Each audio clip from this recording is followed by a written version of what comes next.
Va ora in onda la rassegna stampa.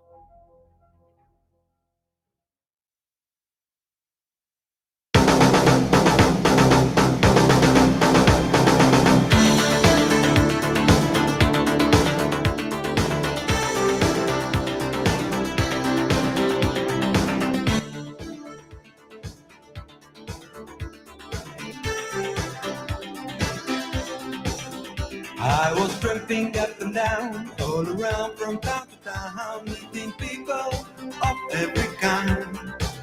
Some were good and some were bad, some were happy, others sad. Never know who you will find.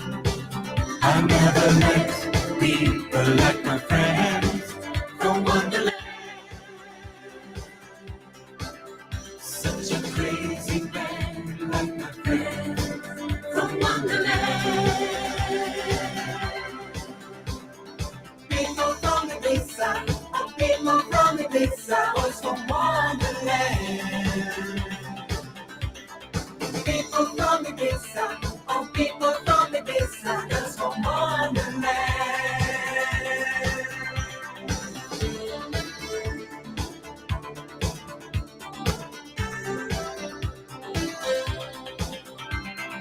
Living like a hobo, like a Spanish logo. Ibiza, it's still on my mind. Different places every day, every time a different way to choose to be on the loose. I've never met people like my friends from Wonderland. Such a crazy band like my friend from Wonderland. People from Ibiza, oh people from Ibiza, boys from Wonderland. Are dancing on the sand. People from Ibiza, oh people from Ibiza, girls from Wonderland. Dancing on the sand.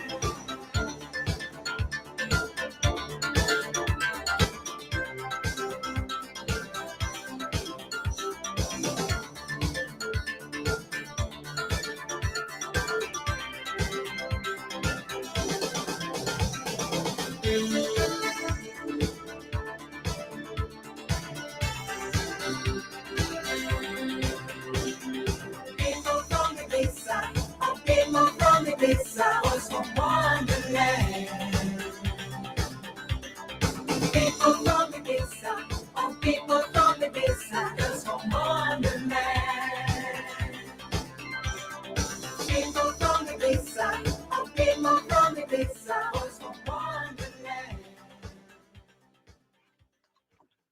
People from Ibiza, oh people from Ibiza, I'm dancing on the sand. No, non posso ballare sulla sabbia come Sandy Martin, ma mi tocca fortunatamente condurre la rassegna stampa. Amici e amici miei, ma non dell'avventura, buongiorno, siete sulle magiche onde di Radio Libertà. Questa è la rassegna stampa, io sono Antonino Danna e naturalmente questa è la puntata di oggi, martedì 19 di agosto dell'anno del Signore 2025. Signore e signori, cominciamo la nostra trasmissione. Vi ricordo, date il sangue in ospedale, serve sempre, salverete vite umane. Chi salva una vita umana salva il mondo intero. Secondo appello, radiolibertà.net.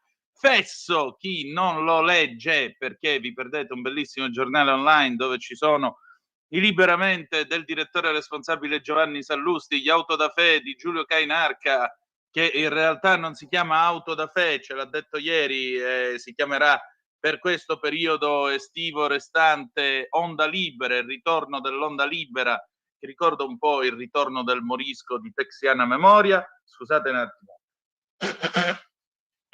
Perdonate, ma ahimè scompensi dovuti a codesto caldo. E poi naturalmente c'è la rassegna stampa di Sammy Varin, che io sto supplendo al suo posto fino al 29 di agosto, video, pillole e molto altro ancora. Cominciamo la nostra trasmissione. Saluto e ringrazio come sempre il nostro Francesco, che mi permette di arrivare alle vostre orecchie e ai vostri occhi se ci seguite attraverso i canali video della nostra splendida radio. Quali sono le coordinate? Sì, da stamattina sono tornate anche le zappe, quindi 340 670 9659 se volete mandarci le vostre zappe, oppure il telefono, quando lo dirò io, 0292947222. Con che cosa abbiamo cominciato? Abbiamo cominciato con Sandy Martin, People from Ibiza del 1984. Onore sempre al maestro Claudio Cecchetto, però Claudio, porta pazienza, stavolta l'hai fatta veramente fuori dal vaso.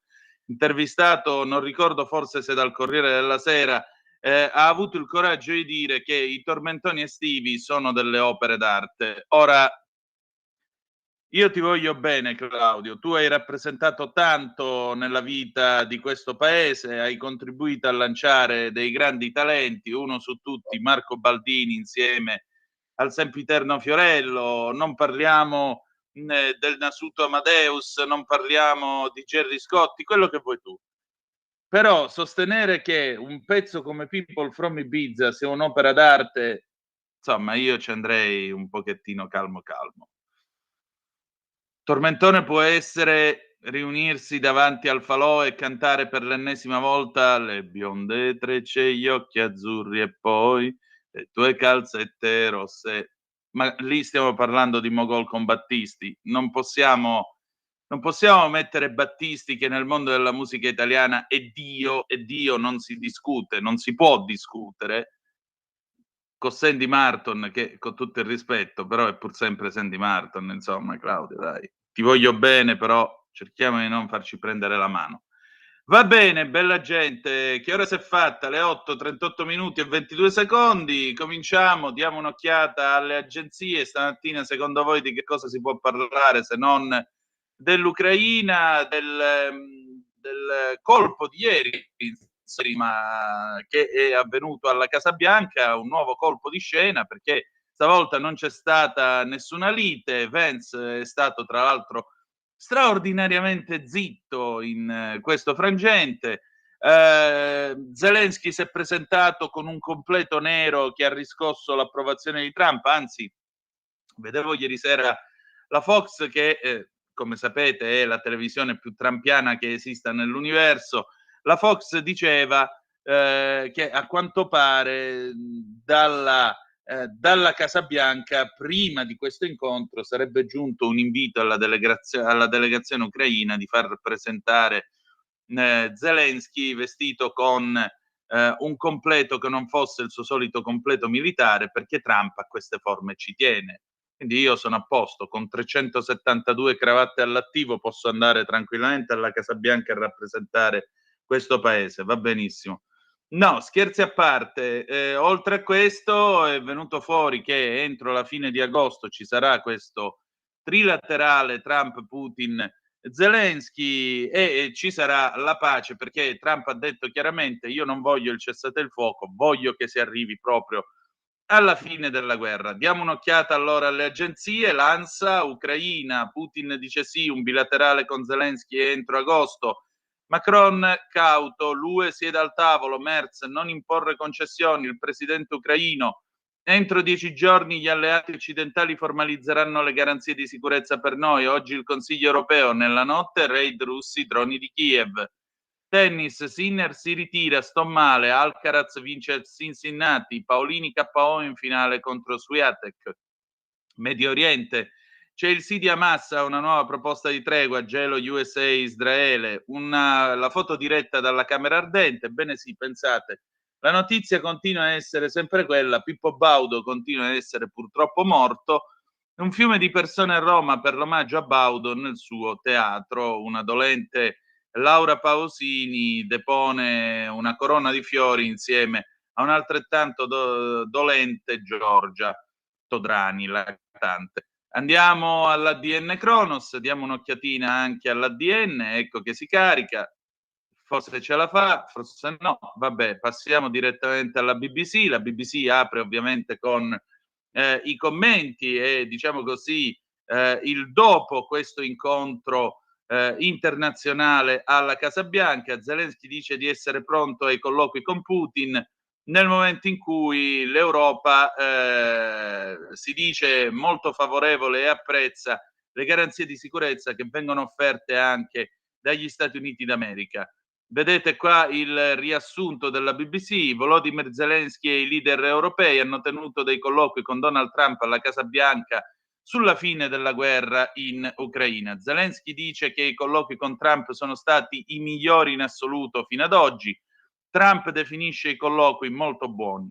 Dopo aver incontrato i leader europei, Trump ha telefonato a Putin per discutere un incontro tra i leader russi e quelli ucraini. Trump dice ancora di aver discusso le garanzie di sicurezza con i leader europei, che potrebbe essere garanzie di sicurezza che potrebbero essere coordinate dagli Stati Uniti d'America. Una garanzia di sicurezza potrebbe significare qualsiasi cosa, dai boots on the ground, cioè la presenza delle forze armate sul terreno, alla condivisione dell'intelligence. Ancora, il primo ministro britannico Keir Starmer dice alla BBC che i negoziati sulle garanzie di sicurezza continueranno quest'oggi. Nel frattempo, in Ucraina continuano gli attacchi russi con degli attacchi notturni che hanno portato a dei blackout. Vedete infatti che nel momento in cui Zelensky e i leader europei stavano tenendo i colloqui con Donald Trump, gli attacchi russi sull'Ucraina sono continuati. Gli attacchi russi sono stati registrati nella regione ucraina della Poltava, portando a blackout per le case e danni agli edifici agli edifici pubblici di una locale azienda di produzione di energia elettrica, dice il governatore regionale.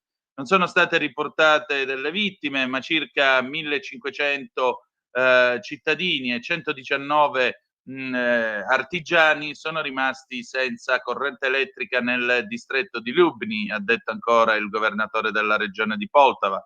Nel frattempo in Russia i rottami di droni ucraini colpiti dalla contraerea hanno innescato degli incendi in una raffineria di petrolio e sul tetto di un ospedale nella regione di Volgograd. Questo è quello che riferisce l'amministrazione della regione sud-occidentale russa. L'autorità per l'aviazione civile russa ha detto su Telegram che i voli da e per Volgograd sono stati bloccati stanotte per circa 3 ore. Un'ultima cosa: quale forma potrebbe assumere la garanzia di sicurezza da parte degli americani? Perché sapete che ieri si parlava molto della possibilità dell'ombrello atomico americano, il che significherebbe per Zelensky una vittoria non poco importante nei confronti dei russi e significherebbe anche uno smacco nei confronti di Putin.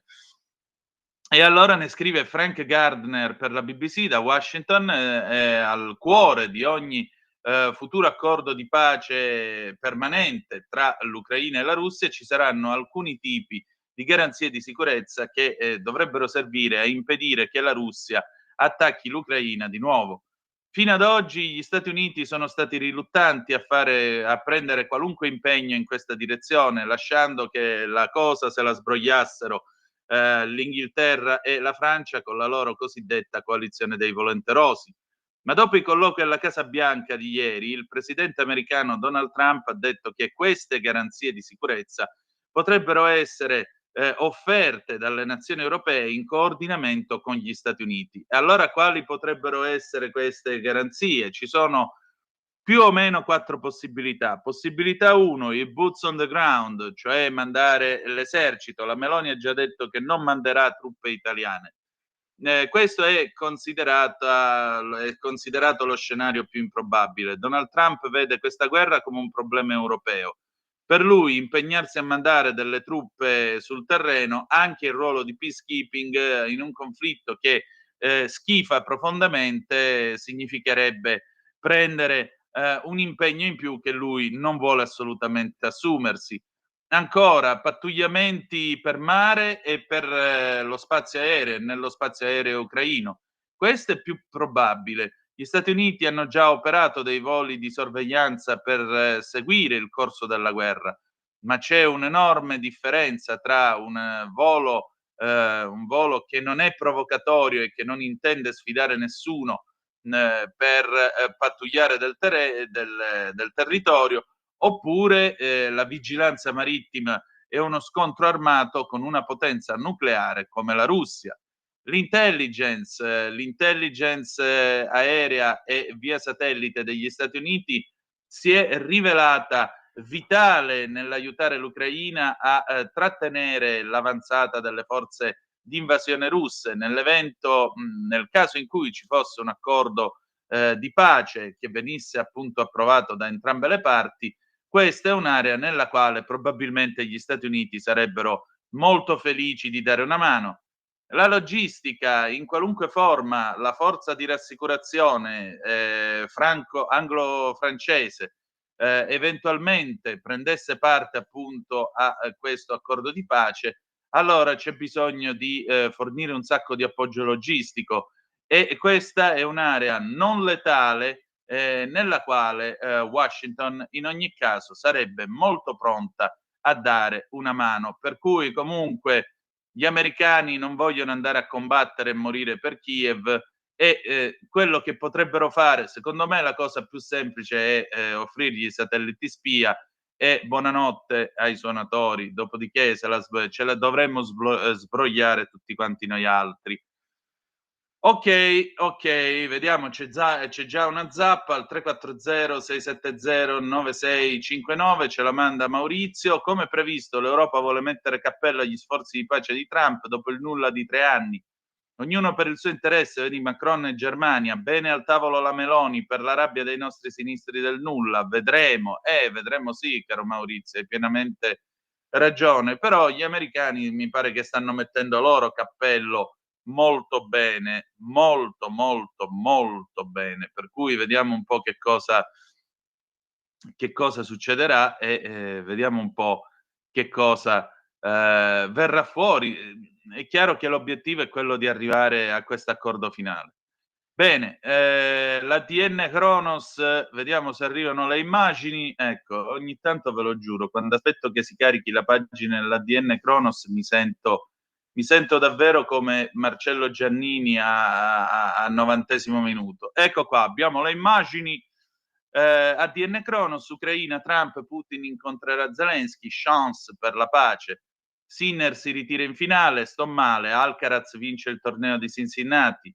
New York, focolaio di legionella ad Harlem, 5 morti e 108 casi confermati. La Corea del Nord, Kim Jong-un, serve l'espansione radicale dell'armamento nucleare. So io dove dovresti metterti la supposta atomica tu. Trump e l'elogio a Meloni, grande leader di ispirazione, governerai a lungo, la Presidente del Consiglio e il Presidente USA può contare sull'Italia. Poi ovviamente la camera ardente del povero Pippo Baudo, meno male che domani gli fanno i funerali. Napoli, ispettore di polizia accoltellato e ucciso in casa, caccia al killer. Permettete, non è che io dico queste cose perché ce l'abbia con Pippo Baudo, non è questo il punto. Il punto è, credo che molti di voi saranno d'accordo. Il punto è questo: muore un personaggio importante, fino a quando non lo tumulano, che proprio ci mettono le cazzolate di cemento a chiudere e poi dopo la lapide. In questo paese trovi speciali 24 ore su 24, i telecronisti davanti alla bara a intervistare prima i famosi che vengono, oh sì, lo conoscevo bene, quante belle cose che abbiamo fatto assieme e così via, e poi a intervistare la gente comune. Ieri vedevo uno, sì, per me era importante, sono cresciuta assieme a lui. E grazie al Menga, e poi quale sarebbe il valore aggiunto, la notizia in questo? Sì, un altro che spiegava, sì, noi avevamo il negozio davanti al Delle Vittorie, passava Pippo Baudo ogni giorno e diceva buongiorno signora, sì, va bene, e quindi? Per cui sta roba, e te ne fanno un'overdose così tale che alla fine tu, proprio per la buffata mediatica, costruita sul nulla, perché ripeto, la notizia è che Pippo Baudo è morto, ma è notizia di 3 giorni fa, e questo vale per qualunque personaggio. Pippo Baudo poteva essere Corrado, chiunque. dopo che t'hanno abbuffato sul nulla di sta roba, tu stesso dici: "Ma io perché devo stare ancora a sentire se ci sono novità su Pippo Baudo? È morto, basta, pace all'anima sua." No, andiamo avanti. Non lo so, mi sembra una forma di voyeurismo della morte, non so, lo trovo irrispettoso verso qualunque morto, figuriamoci se è un morto illustre come in questo caso, posto che la morte è una livella, diceva il buon Totò.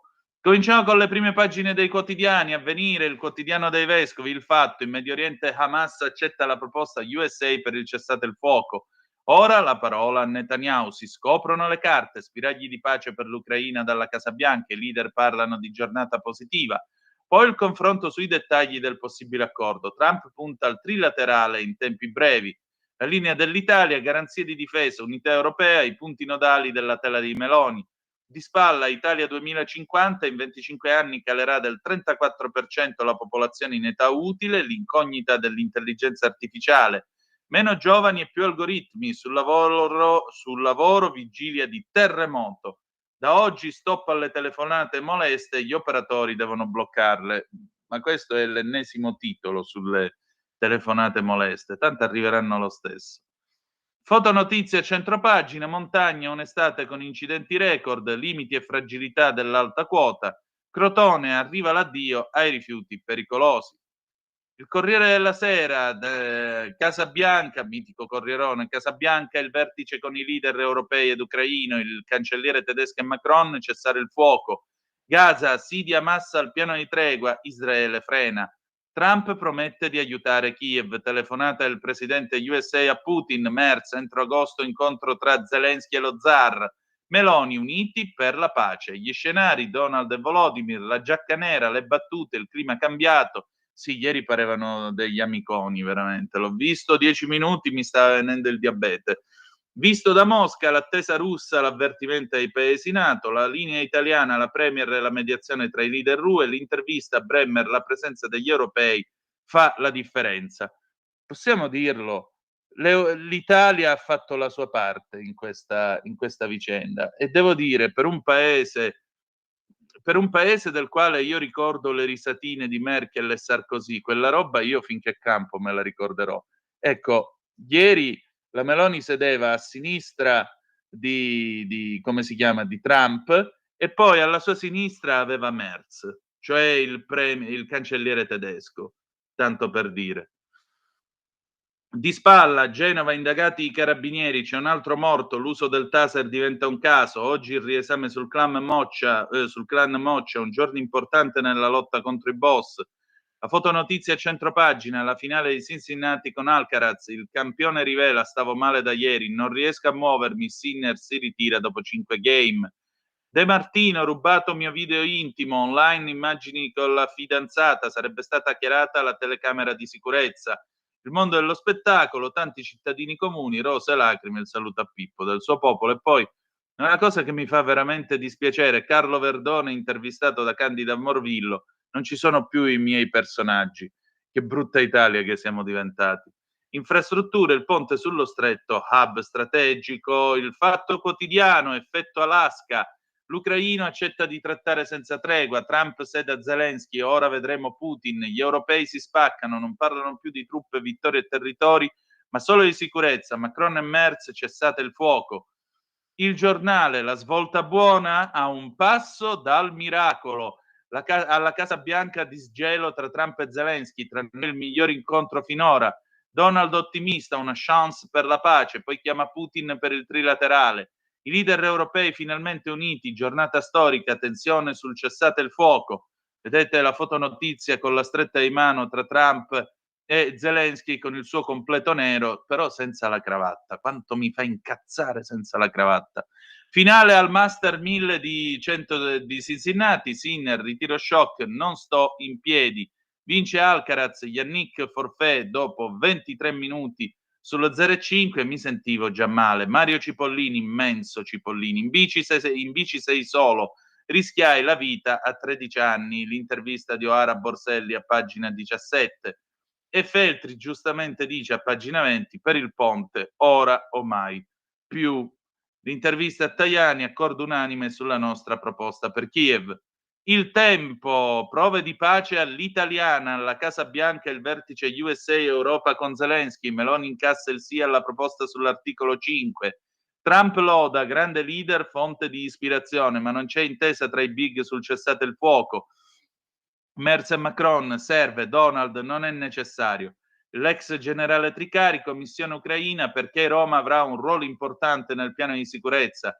L'inchiesta del Tempo, la dynasty dei filo Hamas, da Hannun al suocero di Jazi, la rete degli amici di 5 Stelle e PD sta diventando esattamente come in sottomissione.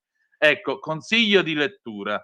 Se l'avete preso con la verità, Raspel, il campo dei santi, quello è il primo. Poi in questo trittico ideale ci sono Sottomissione di Houellebecq e poi 2084 di Boualem Sansal. Boualem Sansal è un eroe, un uomo che per le proprie idee sta morendo in carcere in Algeria e Macron non ha alzato un dito per farlo tirare fuori da quella galera dove è finito. Ecco, 2084 è una sorta di conclusione finale di questo percorso.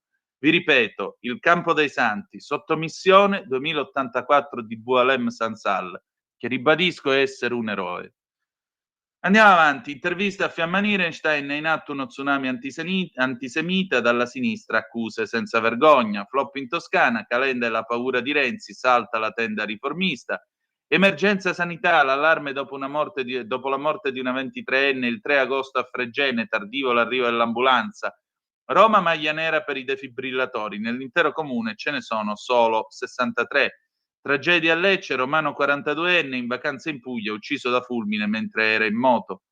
Le regionali, la questione meridionale di Elli, De Luca tiene in scacco Fico, in Calabria Tridico non sfonda e poi il momento più divertente della rassegna stampa, il tempo di Osho. Fiorello lo ha detto ieri, una statua di Pippo Baudo al posto del cavallo di Viale Mazzini. Ecco qua il cavallo morente davanti al palazzo della Rai che dice: sono rimasto l'ultimo cavallo di razza. Riso amaro stamattina, però è sempre un genio. Date una medaglia a Federico Palmaroli in arte Osho. La Repubblica, uniti per la difesa di Kiev, Trump incontra Zelensky e i leader UE alla Casa Bianca, telefonata a Putin durante i colloqui verso un vertice a 3, il presidente ucraino offre un'intesa, 100 miliardi di armi USA pagate dall'Europa in cambio di garanzie di sicurezza. La diplomazia dell'abito, scrive Gianni Riotta, Meloni contraria a inviare soldati italiani. E poi ancora la lezione di Baudo per una TV del futuro, scrive Serra, Michele Serra, il Papa e i suoi confratelli nel palazzo ristrutturato. Jacopo Scaramuzzi racconta i lavori nell'appartamento papale e nel palazzo apostolico che Bergoglio non aveva mai voluto abitare. La Stampa, al vertice di Washington-Kiev, chiede un trilaterale per mettere fine al conflitto. Meloni propone un trattato internazionale, ci sono spiragli. L'Europa allunga la vita a Zelensky, pressing dei volenterosi su Trump, il leader USA sente Putin. Sto preparando un summit con i due presidenti in guerra. Forza o diplomazia, il bivio di Volodymyr, Anna Zafesova sulla Stampa. La Verità, in redazione pioggia di mail indignate contro il ministro per il caso Nitag, i lettori in coro, via Schillaci. Su Bellavita e Serravalle decisione indecente, Meloni lo sostituisca se vuole mantenere il nostro voto. Nessuna differenza col PD, ha ceduto vergognosamente, vulnus insanabile, ci si aspettava un altro passo, invece non è cambiato nulla, su di lui il gelo di Palazzo Chigi e del partito. Come può andare avanti in queste condizioni? In fotonotizia, la povera Camilla Canepa, le motivazioni della sentenza: Camilla uccisa a 18 anni dal vaccino. Nel caso in esame è stata una trombosi venosa post vaccino, forma diversa assai più grave associata a una maggiore mortalità e disabilità rispetto alla trombosi dei seni venosi cerebrali che si verifica indipendentemente dal vaccino. Così, nero su bianco, il GIP di Genova Carla Pastorini ha certificato che la 18enne Camilla Canepa è morta per il vaccino AstraZeneca che le era stato somministrato. Trump rischia di fare la pace sul serio, clima nuovo alla Casa Bianca. Zelensky apre l'intesa con Putin, pronto al trilaterale alle elezioni, telefonata Tycoon Zar, possibile sì di Mosca all'Europa garante per Kiev, la trattativa continua nella notte. Infine Libero, la trattativa per l'Ucraina, spiraglione di pace, sorrisi, battute, strette di mano, l'incontro Trump-Zelensky stavolta è andato bene, avanza l'idea di Georgia sull'ombrello NATO per Kiev, Donald chiama Putin. Ora Hamas ha paura, accettata la nuova proposta per il cessate il fuoco a Gaza. Sui mercati c'è fiducia, è azzerato pure lo spread con la Francia. La campagna elettorale per le regioni, i compagni usano Gaza per raccattare voti, ne scrive Pietro Senaldi. Fiera del Levante di Bari, Israele contro il PD per gli ebrei cacciati. Tutti i grandi amici del defunto, corsa a farsi lo spot sulla bara di Pippo Baudo, Dio benedica Daniele Capezzone. La finale di Cincinnati, Sinner, ahimè, si ritira dopo 20 minuti, Alcaraz vince l'ATP. Andiamo in pausa e ci sentiamo Loredana Bertè e la Luna Bussò del 1979 e torniamo tra poco. Stai ascoltando Radio Libertà. la tua voce libera, senza filtri né censura. La tua radio.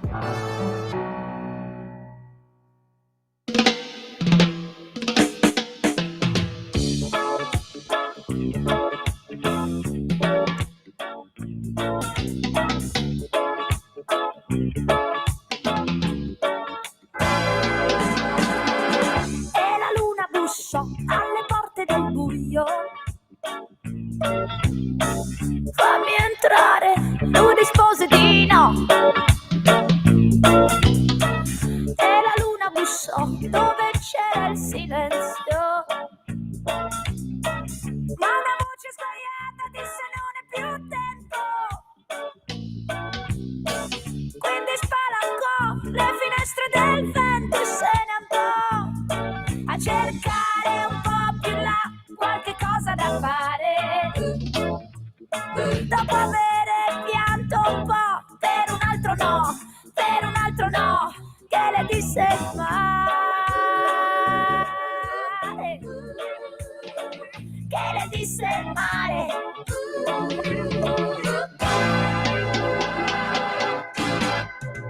E la luna bussò su 2 occhiali da sole. Quello sguardo non si accorse di lei. Ed allora provò ad un party in piscina. Senza invito non entra nemmeno la luna. Quindi rotolò su champagne e caviale e se ne andò a cercare un po' più là qualche cosa da fare. Dopo avere pianto un po' per un altro no, per un altro no, di un cameriere.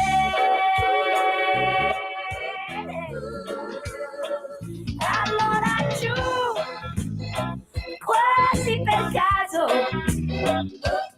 più vicino ai marciapiedi, dove è vero quel che vedi. E allora giù, senza bussare, tra le ciglia di un bambino, per potersi addormentare. E allora giù, fra stracci amore, dove al lusso la fortuna c'è bisogno della luna. E allora giù, giù, giù.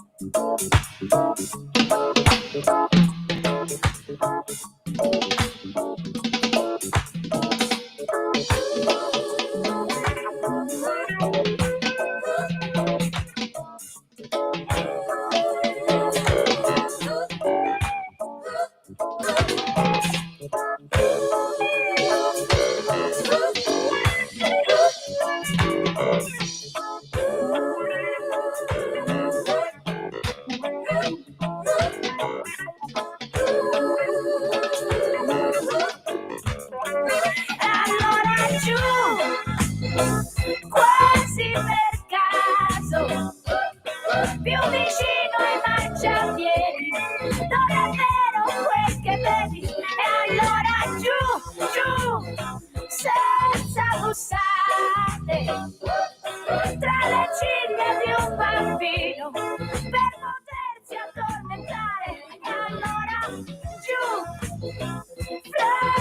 schiavone, dove il lusso la fortuna, c'è bisogno della luna e allora giù, giù, giù, giù, giù,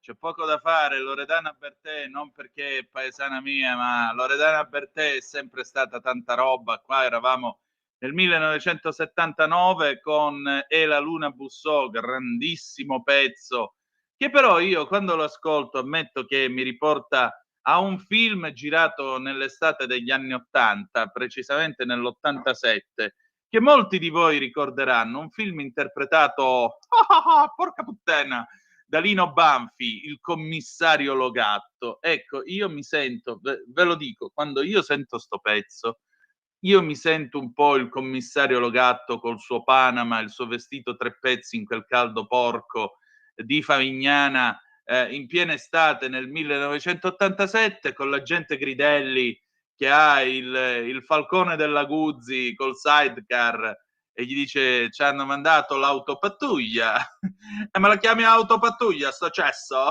e se ne va tutto incazzato, eccetera eccetera eccetera. Grandissimo film Il commissario Logatto, spesso sottovalutato, ma è un bellissimo giallo, tra l'altro con delle venature di critica politica per la Prima Repubblica e la sua classe dirigente non male, visto e considerato che appunto il commissario Logatto diventa prefetto a Milano per aver messo nei guai Bettino Craxi con una sua scappatella estiva, che però viene scambiata per un omicidio, e il suo eccesso di zelo farà cadere i leader europei in una piscina al G7 in quel settembre dell'87 e lui a quel punto verrà mandato in una provincia siciliana dove finirà qualche mese dopo caduto di una vittima come vittima di guerra di mafia. A proposito, chi è che prende il posto di Craxi dopo la caduta raccontata nel film Il commissario Logatto? Niente meno che lui, il sempiterno divo, e ben Giulio Andreotti. Del resto, già negli Onorevoli nel 63, la moglie di Totò cosa dice? Non c'è rosa senza spine, non c'è governo senza Andreotti. Va bene. Andiamo a vedere le vostre zappe al 340-670-9659, bella gente. L'incontro di ieri ha vinto gli USA, che sempre più ci tiene sotto scacco e obbliga lui ad armarsi e mettersi a fianco dell'Ucraina nella protezione e magari combattere sul suo territorio, quindi l'industria degli armamenti sarà soddisfatta e noi con le nostre tasse a comprare armi e così via. Dai che la Meloni ha saputo soddisfare Trump, NATO, von der Leyen e Zelensky, insomma una patriota non italica ma dell'UE, Anna Maria da Vicenza. Ancora Maurizio, tra le tante cose da piangere, sentire che in tutto il comune di Roma ci sono solo 83 defibrillatori.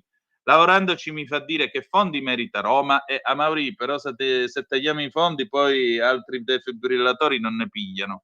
E che un povero Cristo debba morire per fare dispetto a voi romani, per citare la canzone, mi pare un po' esagerata. Meloni presidente di tutte le stagioni, con Biden e Trump qualunque altro arrivi alla Casa Bianca, l'importante è rimanere a galla. Il suo prestigio politico personale è la cosa più importante di tutto, oltre ai soldi. Ha già speso 20 milioni non suoi per girare tutto il mondo, speriamo solo che valga qualcosa anche per gli italiani. Ecco, questa, scusami, ma mi sembra una chiacchiera da bar. Ha speso 20 milioni non per girare il mondo perché aveva voglia di farsi un giro. I presidenti del Consiglio, i primi ministri, perché non è che li fa solo lei sti tour, li fanno tutti i primi ministri. Quando vanno in giro e fanno le visite di Stato, che secondo te sono solo sprecare denaro in cherosene con l'aereo, ecco, quella roba lì significa che al suo seguito generalmente viaggiano tutta una serie di imprenditori e di aziende di Stato che dovunque vanno firmano degli accordi, firmano dei contratti che significano soldi, lavoro, tasse pagate in Italia, posti di lavoro che si creano in questo paese. Quindi, per favore, non cadiamo nella chiacchiera da bar ogni volta. Seconda cosa, qui non si tratta di conservare il proprio potere personale, puttanate, perché la gente poi, quando viene il momento di andare nell'urna e votare, vota, e questa è la garanzia, se mi posso permettere, è la garanzia che protegge tutti quanti in una democrazia, perché puoi stare tranquillo che al prossimo giro, se alla gente la Meloni non piacerà, sceglieranno qualcun altro, e che Dio ce la mandi buona se sarà dall'altro lato, tra parentesi. Questo sempre tra parentesi. Per cui tu dici il potere personale, no, c'è una collocazione internazionale dell'Italia.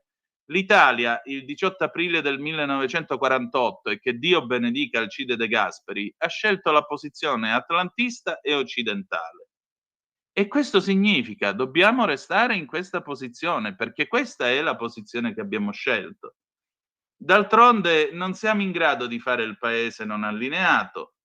Andare a metterci tra le braccia dei russi non mi sembra nemmeno il caso, dei cinesi meno ancora, per cui andiamo avanti. Sono d'accordissimo con lei. Pippo Baudo è morto fino alla sepoltura, ossessivamente ce lo ricordano. Amen, Graziella. Hai proprio ragione, Graziella mia. Cioè, non è che c'è altro da raccontare della morte di sto povero Cristo. Lasciatelo in pace, no? Lasciatelo morire in pace. Grazie per la sua rassegna stampa, no? Grazie a te che ci metti le orecchie, mia cara. Andiamo avanti. Italia Oggi. Italia Oggi, che stamattina pubblica, però io vedo nello schermo l'ANSA, non ho capito perché. No, io sto inquadrando Italia Oggi.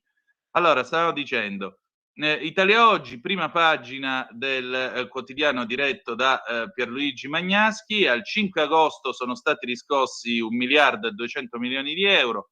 Questo è il gettito fiscale realizzato grazie alla definizione agevolata e alla riammissione alla rottamazione quater, secondo i dati che Italia Oggi è in grado di anticipare.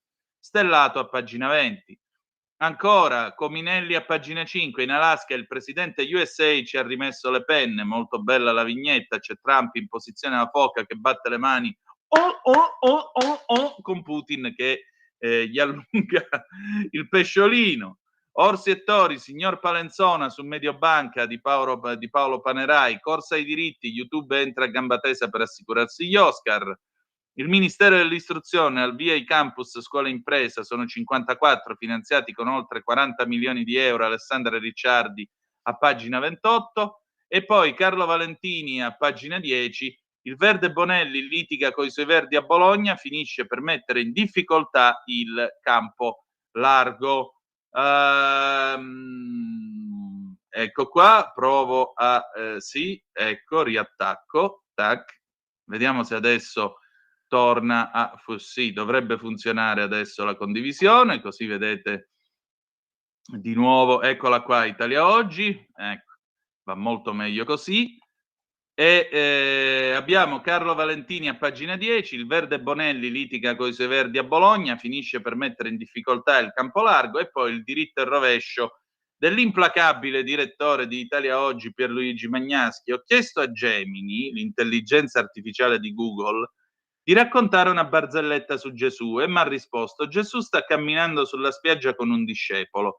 Il discepolo gli chiede: maestro, come fai a camminare sull'acqua? Gesù risponde: è facile, basta sapere dove metti i piedi.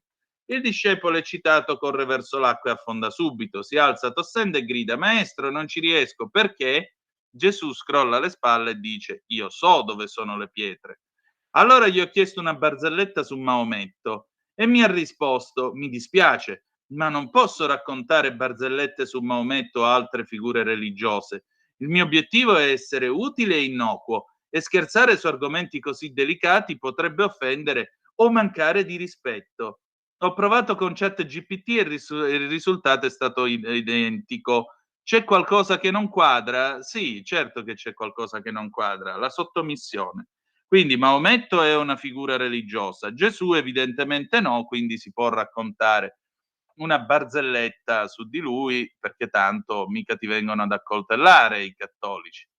Bene, andiamo proprio bene, andiamo benissimo. Il bello è che ci sono fior di decerebrati che addirittura spesso provano a suffragare le loro opinioni riferendo il parere dell'intelligenza artificiale che hanno interpellato poco prima. A me è capitata una cosa del genere, ve lo giuro, mi sono sentito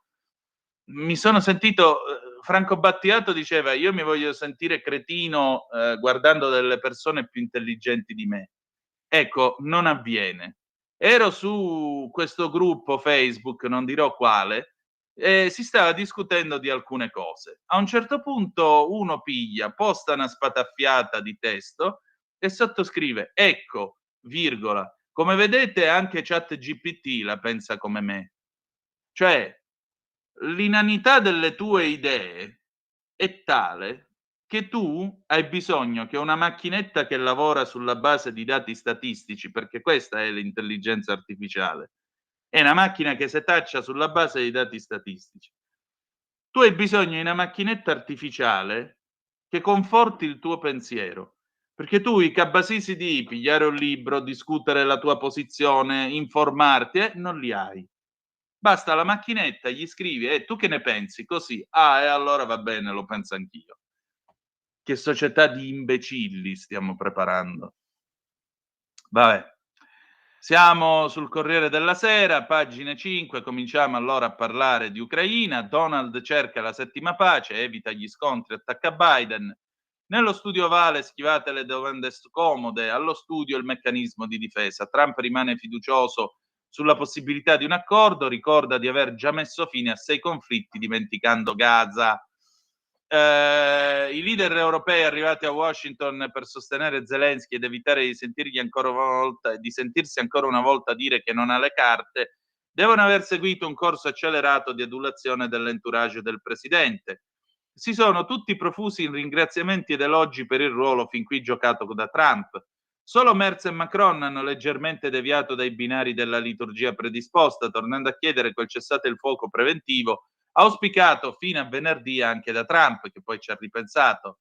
Trump, accusato da molti analisti di aver regalato a Putin una piena riabilitazione col vertice di Anchorage e di aver implicitamente autorizzato il leader del Cremlino a continuare la guerra, rimane fiducioso sulla possibilità di un accordo nelle prossime settimane, o almeno spera di avviare un confronto a 3 con Putin e Zelensky.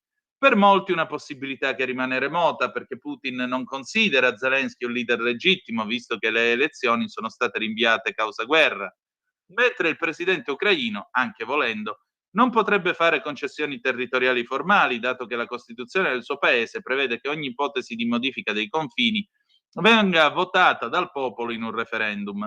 Trump ieri sera ha mantenuto una condotta molto misurata nei confronti di Zelensky, trattato con cortesia formale ma senza i sorrisi e il calore riservati venerdì a Putin e dei partner europei, ha minimizzato le difficoltà dicendo sbrigativamente che nessuna delle questioni sul tappeto gli pare troppo complessa.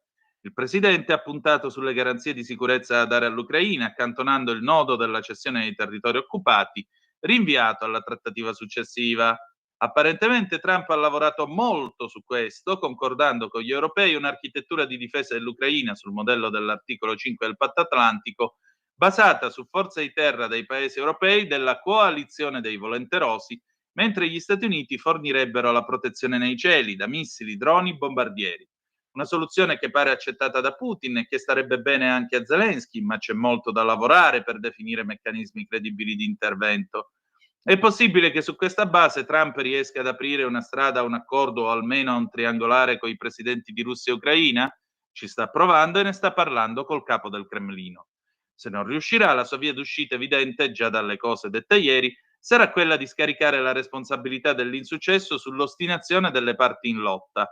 Già ieri, reso il vertice con gli europei venuti a controllarlo uno show di adulazione televisiva a fini interni, ha trasformato un pezzo dell'incontro pubblico con Zelensky in un comizio contro il corrotto Biden, vero colpevole della guerra in Ucraina, pagata coi soldi dei contribuenti americani. Mentre ora, ha sottolineato, le armi che diamo all'Ucraina le paga la NATO. Paul Bremer, politologo sentito sempre dal Corriere della Sera, politologo anche di lungo corso, è fondatore del Centro di Ricerche Geostrategiche Eurasia, il vecchio continente ha ripreso l'iniziativa. Cosa dice Bremer? Sicuramente oggi siamo in una condizione migliore rispetto ai primi colloqui telefonici Trump-Putin, perché allora la Casa Bianca pensava di poter fare a meno degli europei e magari di passare sulla testa di Kiev, mentre ora Trump, già a Anchorage, ha dimostrato la volontà di coinvolgere in pieno Zelensky e gli europei. E quella di ieri a Washington non è stata una passerella di paesi impotenti. L'Europa ha detto che c'è economicamente, politicamente, militarmente e che almeno sull'Ucraina è unita quantunquemente. Non era scontato, è la prima volta dopo anni di relazioni internazionali G0 senza più centri di gravità che il vecchio continente riprende l'iniziativa. Trump, che ammira Putin e che, come lei ha scritto, si trova meglio con lui che con gli europei, non sarà contento. Anche se queste visite improvvise non gli hanno fatto piacere, Trump capisce che gli alleati, che di certo non attentano alla leadership americana, alla sua supremazia strategica, gli stanno offrendo uno strumento in più per premere su Putin. E poi il suo fastidio verso l'Europa, che certamente c'è, non riguarda tutti i leader ed è molto minore rispetto agli anni del suo primo mandato presidenziale. È un clima diverso anche rispetto a qualche mese fa, quando J.D. Vance andò a Monaco a bacchettare un intero continente. Oggi la NATO è più forte, il suo segretario generale Mark Rutte fa di tutto per restare in sintonia con Washington. Trump poi vede volentieri vari leader europei, certamente Starmer, la Meloni e il finlandese Stubb. Se il cambio di passo dell'Europa è così rilevante, perché pensa che Putin non modificherà la rotta? Il vertice di Anchorage, che non ha dato nulla agli USA, a Putin ha dato, oltre alla riabilitazione internazionale, la rinuncia dell'America a chiedere il cessate il fuoco. Trump ora è d'accordo con lui sul fatto che sia meglio cercare un accordo globale e stabile. Questo significa due cose: l'implicita rinuncia americana a imporre sanzioni più dure, quelle secondarie punendo chi fa affari con Mosca, e più tempo per l'offensiva russa, visto che un accordo globale è materia complessa che richiede, anche ammesso che tutti negozino subito in buona fede, un confronto molto lungo. E naturalmente, ecco qua, vediamo che clima c'è al Cremlino, pagina 11. Sui media le accuse ai guerrafondai europei, lo zar sente Modi, Lula e il presidente sudafricano, quindi quasi tutti i BRICS, manca solo Xi Jinping. L'attesa del leader russo, gli avvertimenti dei suoi, i paesi NATO non arrivino a un baratro, pericoloso. Zakharova contro Londra spinge i suoi alleati al conflitto globale. Si agita, Maria si agita. La prudenza non può venire naturale alla luce di quella che è stata definita in tutto il mondo come una vittoria russa. Prendiamo due commentatori di area più o meno moderata. Trump ha convocato Zelensky per annunciargli la decisione presa durante l'incontro con Putin, scrive il politologo Vladimir Zarikin, direttore dell'Istituto dei Paesi e la Comunità degli Stati Indipendenti. Per questo un gruppo di compagni dell'UE ha deciso di sostenere il capo dell'Ucraina. Come quando il superiore chiama un dipendente per una lavata di capo e la squadra in cui lavora cerca di persuadere il dirigente a graziare il colpevole. Anche Konstantin Renkuchov, direttore della Nezavisimaya Gazeta, è convinto che quanto successo in Alaska abbia determinato una scissione del fronte unito dell'Occidente contro Mosca. Trump sembra aver ascoltato Putin e considerato i nostri interessi legittimi e soprattutto determinanti nel plasmare la nuova configurazione della politica mondiale. Oggi Trump convincerà Zelensky a scendere a compromessi. Le argomentazioni del presidente degli Stati Uniti sono autorevoli, ha le carte vincenti tra le mani. Zelensky probabilmente non ha nemmeno le carte in mano. Tutto vero, forse, almeno in premessa, ma a vertice di Washington in corso, mentre Zelensky è nello studio ovale della Casa Bianca, la portavoce del Ministero degli Esteri, Maria Zakharova, dichiara che la Russia non è d'accordo con la presenza in Ucraina di un contingente straniero con la partecipazione di paesi della NATO. È una precisazione di un certo peso, alla quale si aggiunge un'invettiva nei confronti del Regno Unito, ormai saldamente in cima alla lista dei nemici occidentali della Russia. Ossessionata dal desiderio di alzare costantemente la posta in gioco nel conflitto, Londra sta cercando di indebolire gli sforzi di Mosca e Washington, spingendo i partner della NATO su un baratro pericoloso, oltre il quale un nuovo conflitto globale non è lontano. Anche i telegiornali e i talk show della tarda serata, i primi a riportare qualche commento sul vertice della capitale americana, si dedicano soprattutto a noi, intesi come vecchio continente. La propaganda russa non esamina tanto la possibile fine della guerra quanto l'eventuale sconfitta dell'Europa. Ce n'è per tutti. Tutta la coalizione europea di guerrafondai è volata insieme a Zelensky alla Casa Bianca, ma nemmeno il loro sostegno ha saputo proteggere Zelensky da una bella ramanzina, afferma un servizio di Primo Canale. Nel programma d'approfondimento condotto da Olga Skabeva, un esperto paragona lui a una vecchia sbilenca che a malapena alza il braccio. Il presentatore di un altro talk show definisce Emmanuel Macron gorilla francese. Secondo l'americanista Alexei Naumov, anche il vertice di Washington è la prova che sono ormai arrivati gli ultimi mesi di questo conflitto, di questa guerra. Intanto nessuno dei programmi usa più i concetti di denazificazione e demilitarizzazione. La Russia ha vinto, l'Europa ha perso, il senso è sempre questo. Sarà anche vero, chi può dirlo, ma nell'aria si percepisce un po' di agitazione. Mancava solo che dicessero gne gne gne, noi belli, voi brutti, e poi avevamo fatto il pieno. Andiamo avanti perché si sono fatte, che ora si è fatta? Le 9:27 minuti e 2 secondi, chiudiamo questa pagina dedicata alla questione Ucraina e vi porto in Germania dall'amico Roberto Giardina, dove nel frattempo, eccoci qua, a pagina 9, dove nel frattempo l'AfD continua a crescere senza sosta. Nei suoi 100 giorni di governo la CDU-CSU ha perso 2 punti, AfD è cresciuta di 4. L'AfD è diventata inarrestabile. Si prevede che arriverà al primo posto alle elezioni politiche.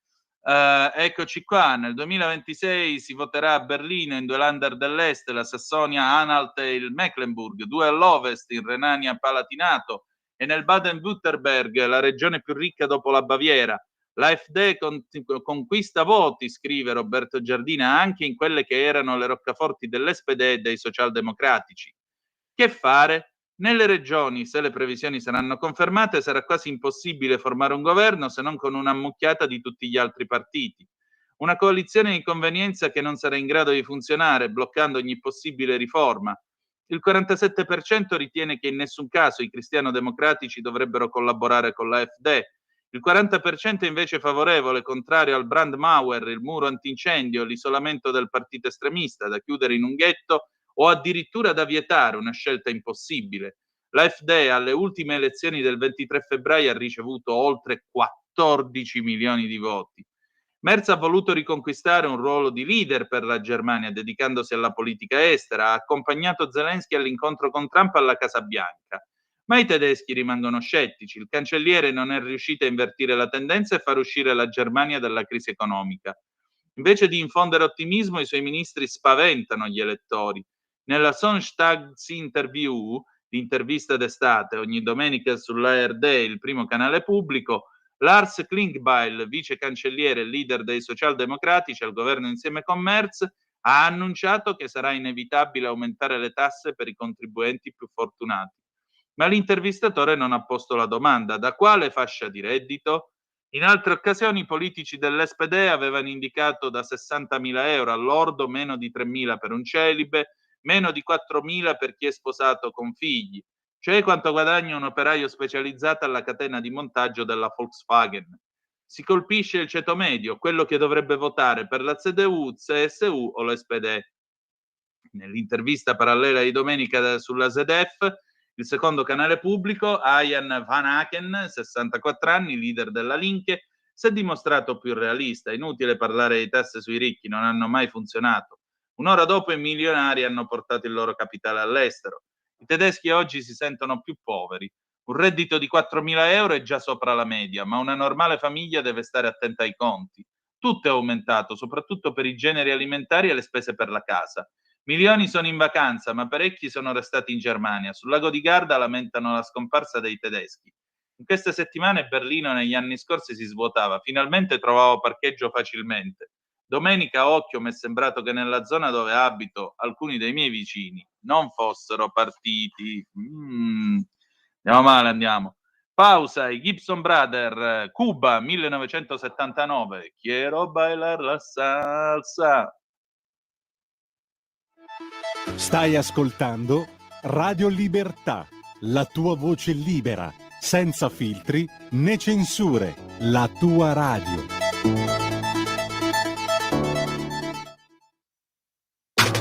Stai ascoltando Radio Libertà, la tua voce libera, senza filtri né censura. La tua radio.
giuro, io non capirò mai perché grandi artisti debbano fare dei remix che fanno così schifo. Cioè, i Gibson Brothers avevano fatto Cuba nel 1979, che è un gran pezzo, se lo ascoltate nella versione originale. Questo remix che hanno osato fare fa veramente schifo, me ne scuso con voi, veramente. Io davvero resto, o anche quando saltano fuori certi remix di Vianello, dei pezzi degli anni 60, 70, e uno dice: ma perché li dovete rifare? Andavano bene, funzionavano, sono belli, hanno l'atmosfera di quel tempo. No, li devono rifare. Li rifanno e fanno schifo. Vabbè, questione di gusti, per carità. Le 9, 35 minuti e 40 secondi, qui sulle magiche, magiche, magiche onde di Radio Libertà. Antonino Danna al microfono con voi. Abbiamo le vostre zappe al 340 670 9659 se avete voglia di intervenire. In troppi si bevono il cervello, dice Ruggero. Sì, abbondantemente. Sto ascoltando Radio Meloni, ma gli ascoltatori possono dire la loro senza il bisogno che a ogni commento ci sia il fastidioso avvocato difensore meloniano. No, io non faccio l'avvocato difensore della Meloni, se ti riferisci a me. Io semplicemente ho spiegato, visto che tu lamentavi, tu sei quello o quella che si lamentava prima sostenendo che la Meloni spendeva 20 milioni di euro per andare a farsi i viaggi nel mondo. Ti ho spiegato perché i primi ministri, tutti, non solo lei, fanno i viaggi internazionali, a che cosa servono. E poi ho anche spiegato qual è la nostra collocazione internazionale, collocazione tra l'altro, vorrei che ti fosse chiaro, che appartiene anche al partito del quale Matteo Salvini è segretario nonché vice premier, visto e considerato che nel programma di governo c'è scritto chiaramente che il governo italiano guidato da questa coalizione è un governo atlantista e filo-occidentale. Per cui questa è la suonata, questo è il presepe e questi sono i pastori. Andiamo avanti. Caro Antonino, niente di nuovo, l'intelligenza artificiale è politicamente corretta, come i fact checkers di Open, meglio usare la testa. Ciao Silvio da Torino. Ma guarda, io dei fact check non li conosco, i fact checkers di Open, comunque saluto i colleghi che lavorano a Open perché ci mancherebbe pure, ma per quanto riguarda l'intelligenza artificiale io credo che stiamo infilando una china molto pericolosa. Guarda, ti dirò di più, qualche mese fa sono rimasto sconcertato quando un giornale serio come Il Foglio, perché Il Foglio è un signor giornale fatto da signori professionisti, ha scelto di fare per un mese l'esperimento del quotidiano realizzato dall'intelligenza artificiale. Quindi tu, dopo 4 pagine, 6 pagine in cui c'erano, che ne so, Cerasa, Fiammetta Martegani, Mazzuzzi e tutti gli altri, ripeto, signori e fior di professionisti, trovavi 3-4 pagine fatte con l'intelligenza artificiale. E io lì sono rimasto, ti dico la verità, abbastanza spiazzato, perché ho detto: ma scusate un attimo, qui stiamo facendo la seconda distruzione della professione giornalistica dopo la prima fatta 20 anni fa coi video. Giornalista anche tu, mandami il video fatto col telefonino. Perché prima quello ha distrutto la prima credibilità del giornalismo, perché oggi chiunque si sente giornalista apposta che sa pestare 2 tasti sulla tastiera. La seconda cosa, adesso facciamo fare il giornale alla macchinetta. Domanda: ma la macchinetta, no, ci va a Corleone a intervistare per esempio la figlia di Totò Riina e chiederle un parere sulla mafia? Secondo me la macchinetta non ci va. La macchinetta ci va in prima linea nel Donbass o a Gaza o nel Sudan, nel Sud Sudan, dove è in corso una carneficina e nessuno ne parla, eh, a documentare quello che succede? La macchinetta fa come Chiana ieri, questa coraggiosa fotografa che entra ed esce dall'Afghanistan e racconta il modo in cui le donne siano state ridotte a livello di animali da parte dei talebani? Io dico di no. Io dico di no. Allora, siccome non c'è oncologo anche tu, avvocato anche tu, ingegnere anche tu, non dovrebbe esserci nemmeno giornalista anche tu, se vogliamo tenere ancora un minimo di serietà come categoria. Tutto qui. Per questo io sai, all'idea che l'intelligenza artificiale possa incidere sulla vita delle persone, addirittura scegliendo il modo di informarle o che cosa debbano pensare, t'assicuro che mi terrorizza e non poco. A parte il fatto che gli cediamo gratuitamente dati di cui si servono per fare quello che vogliono, tra l'altro. Torniamo a noi. Allora, abbiamo visto la Germania, andiamo a vedere adesso la questione dei taser, perché c'è una polemica enorme. Sapete che ieri c'è stato un morto in Sardegna che era stato fermato dai carabinieri. Questo aveva dato in escandescenze, gli avevano sparato addosso col taser e gli era venuto l'infarto. Ora siamo a pagina 13 del giornale, scenari politici, emergenza sicurezza, un altro morto di taser, indagati 4 carabinieri, dopo il caso di Olbia una vittima anche a Genova, ora tutti i militari coinvolti si ritrovano sotto indagine. 2 morti in 48 ore dopo l'uso del taser da parte dei carabinieri, 2 casi simili che riaccendono il dibattito sull'uso della pistola elettrica. Sabato sera a Olbia il 57enne sassarese Giampaolo De Martis viene intercettato dai carabinieri mentre in stato d'agitazione e presumibilmente sotto effetto di droga sta infastidendo i passanti. L'uomo aggredisce anche i carabinieri, ne ferisce uno. Gli uomini dell'Arma, dopo averlo avvertito invano, usano il taser per immobilizzarlo. De Martis crolla a terra, poi in ambulanza muore per arresto cardiaco. Secondo i suoi familiari era cardiopatico e i militari coinvolti si ritrovano indagati dalla procura di Tempio Pausania. La sera dopo, in Liguria, a Sant'Olcese, il 41enne Elton Bani dà in escandescenze e i vicini chiamano i carabinieri, che per fermare l'uomo di origini albanesi usano ancora il taser. E anche in questo caso l'esito è fatale. All'arrivo dell'ambulanza i sanitari ne possono solo constatare il decesso e i carabinieri finiscono indagati anche qui. Che il taser sia un'arma, anche se less lethal, è noto, ma il tragico esito dei 2 episodi innesca reazioni immediate e di segno opposto. Mentre il fratello della vittima sarda chiede verità sulla morte di De Martis, l'avvocato Maria Paola Marro, legale dei carabinieri coinvolti, spiega che per quanto profondamente dispiaciuti, i suoi assistiti hanno operato nel totale rispetto delle procedure e hanno svolto il loro lavoro in maniera proporzionata a tutela dell'incolumità propria e dei cittadini. Anche il SIC, il sindacato dei carabinieri, ribadisce che il militare prima di usare il taser avrebbe avvisato per 3 volte De Martis, senza riuscire a calmarlo. Ma non tutti la pensano così. La garante dei detenuti della Sardegna, Irene Testa, per esempio, ancora una morte col taser attacca, chiedendosi se si può ancora consentire l'uso di strumenti di tortura legalizzata. Il precedente a cui fa riferimento è la vicenda di Riccardo Zappone, il 30enne morto a giugno a Pescara, dopo essere stato fermato col taser dalla polizia. Ma l'autopsia in quel caso aveva escluso che lo strumento avesse causato il decesso. Lapidario Matteo Salvini, adesso che nessuno se la prenda coi carabinieri, che hanno difeso se stessi e dei cittadini aggrediti, facendo solo il proprio dovere, spiega via social il ministro dei trasporti e vice premier. Anche il sottosegretario all'interno, il leghista Nicola Molteni, difende il taser, strumento efficace e fondamentale di deterrenza e sicurezza anche per gli operatori di polizia, per evitare l'uso di armi ben più aggressive, avvertendo puntiamo a implementarne l'uso.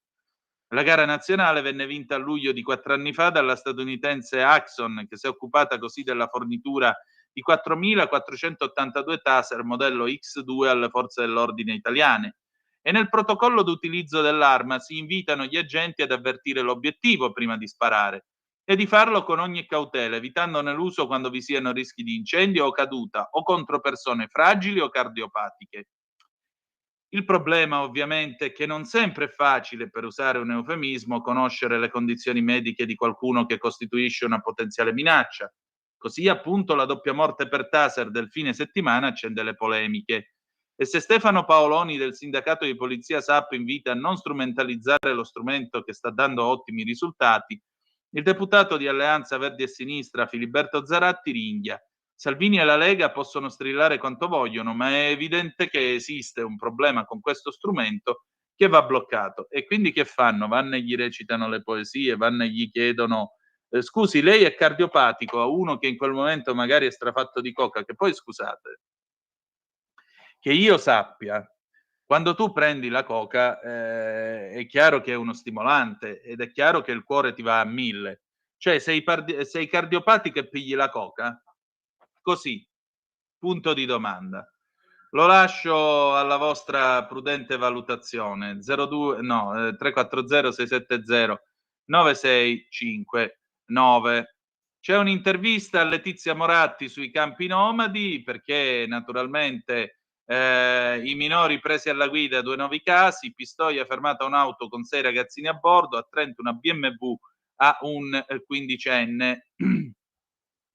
Pensate un po', a Pescia, in provincia di Pistoia, è stato fermato un 17enne albanese che era alla guida di un'auto soggetta a fermo fiscale di proprietà di uno dei suoi genitori. Insieme a lui nell'abitacolo presenti altri 5 ragazzi, tutti minorenni, che dopo essere stati in commissariato sono stati riaffidati alle loro famiglie. Dalle indagini è emerso che i genitori del 17enne che guidava l'auto si trovavano in Albania e sono stati denunciati per abbandono di minore. L'auto è stata sottoposta a fermo amministrativo per 3 mesi. Sono state erogate sanzioni pecuniarie per 7.500 euro per una serie di violazioni: guida senza patente, aggravato dal mancato requisito d'età, violazione fermo fiscale, trasporto passeggeri in sovrannumero e incauto affidamento. Nella notte tra il 15 e il 16 agosto, invece, a Valcanover, frazione di Pergine Valsugana, in provincia di Trento, un quindicenne ha sfrecciato a oltre 100 all'ora mentre si trovava alla guida di una BMW sulla strada provinciale 1 in compagnia di altre 3 persone, tutte maggiorenni. La polizia locale, impegnata a pattugliare le strade a Ferragosto, ha intimato l'ALT, ma l'auto non si è fermata ed è passata rasente alla gente, tanto da aver colpito la sua paletta che poi si è scagliata al centro della carreggiata. L'auto di grossa cilindrata poi è stata ritrovata dai vigili parcheggiata vicino a un'abitazione di Valcanover e anche se i 4 ragazzi non erano più dentro il veicolo, sono stati scoperti mentre cercavano di nascondersi su un balcone. Il quindicenne nomade è accusato di porto ingiustificato di strumenti atti a offendere in quanto nel bagagliaio dell'auto è stato ritrovato spray al peperoncino. Ieri mattina, inoltre, i carabinieri della Compagnia di Roma hanno eseguito un'operazione dentro il campo nomadi di via Candoni, volta al contrasto dell'illegalità e verifica di eventuali forme di degrado. Nell'ambito di questo intervento sono stati effettuati degli accertamenti anche sui veicoli parcheggiati internamente e nelle immediate adiacenze. Al termine dell'operazione di controllo, i carabinieri hanno identificato 292 persone, tutte di etnia rom e bosniaca, e 95 di loro avevano precedenti. Tra loro erano presenti anche 15 minori, mentre i veicoli controllati sono stati 37. È ancora fresco il ricordo della tragedia di alcuni anni fa, quando a Roma, Corazon a bordo, mamma filippina e umile lavoratrice domestica nelle case italiane, fu travolta e massacrata davanti al proprio figlio da un minore rom alla guida di un'automobile lanciato come un missile sulla folla all'uscita della metro Battistini, dice Giorgio Mori, avvocato e responsabile dipartimento immigrazione dei Fratelli d'Italia a Roma. Il possesso di auto di grossa cilindrata contrasta con lo stile di vita che caratterizza i campi nomadi ed è indicatore di una probabile e frequente provenienza illecita, come confermano anche molti atti delle questure italiane. I ragazzini che sfrecciano con la macchina in piena notte e che credono di farla franca all'ALT dei carabinieri o della polizia, dovrebbero ringraziare Dio o chi per lui per il fatto che fanno la bravata in Italia e l'indomani, se li prendono, li possono, come si dice, riaffidare alle famiglie. Perché vedete, negli Stati Uniti d'America o in Canada, se il poliziotto alza la paletta e ti intima l'ALT e tu te ne freghi e tiri diritto, loro non fanno complimenti, ti sparano direttamente nel lunotto e se t'ammazzano è un problema tuo. Ora è chiaro che io non è che sto dicendo gli dovete sparare, queste sono puttanate da bar e non è assolutamente mia intenzione dire una roba del genere. Però dico un'altra cosa e l'altra cosa che dico è forse è ora di cominciare seriamente a rivedere l'età per essere imputabili e forse è ora di cominciare a ragionare anche del diritto minorile e possibilmente delle pene che vengono irrogate.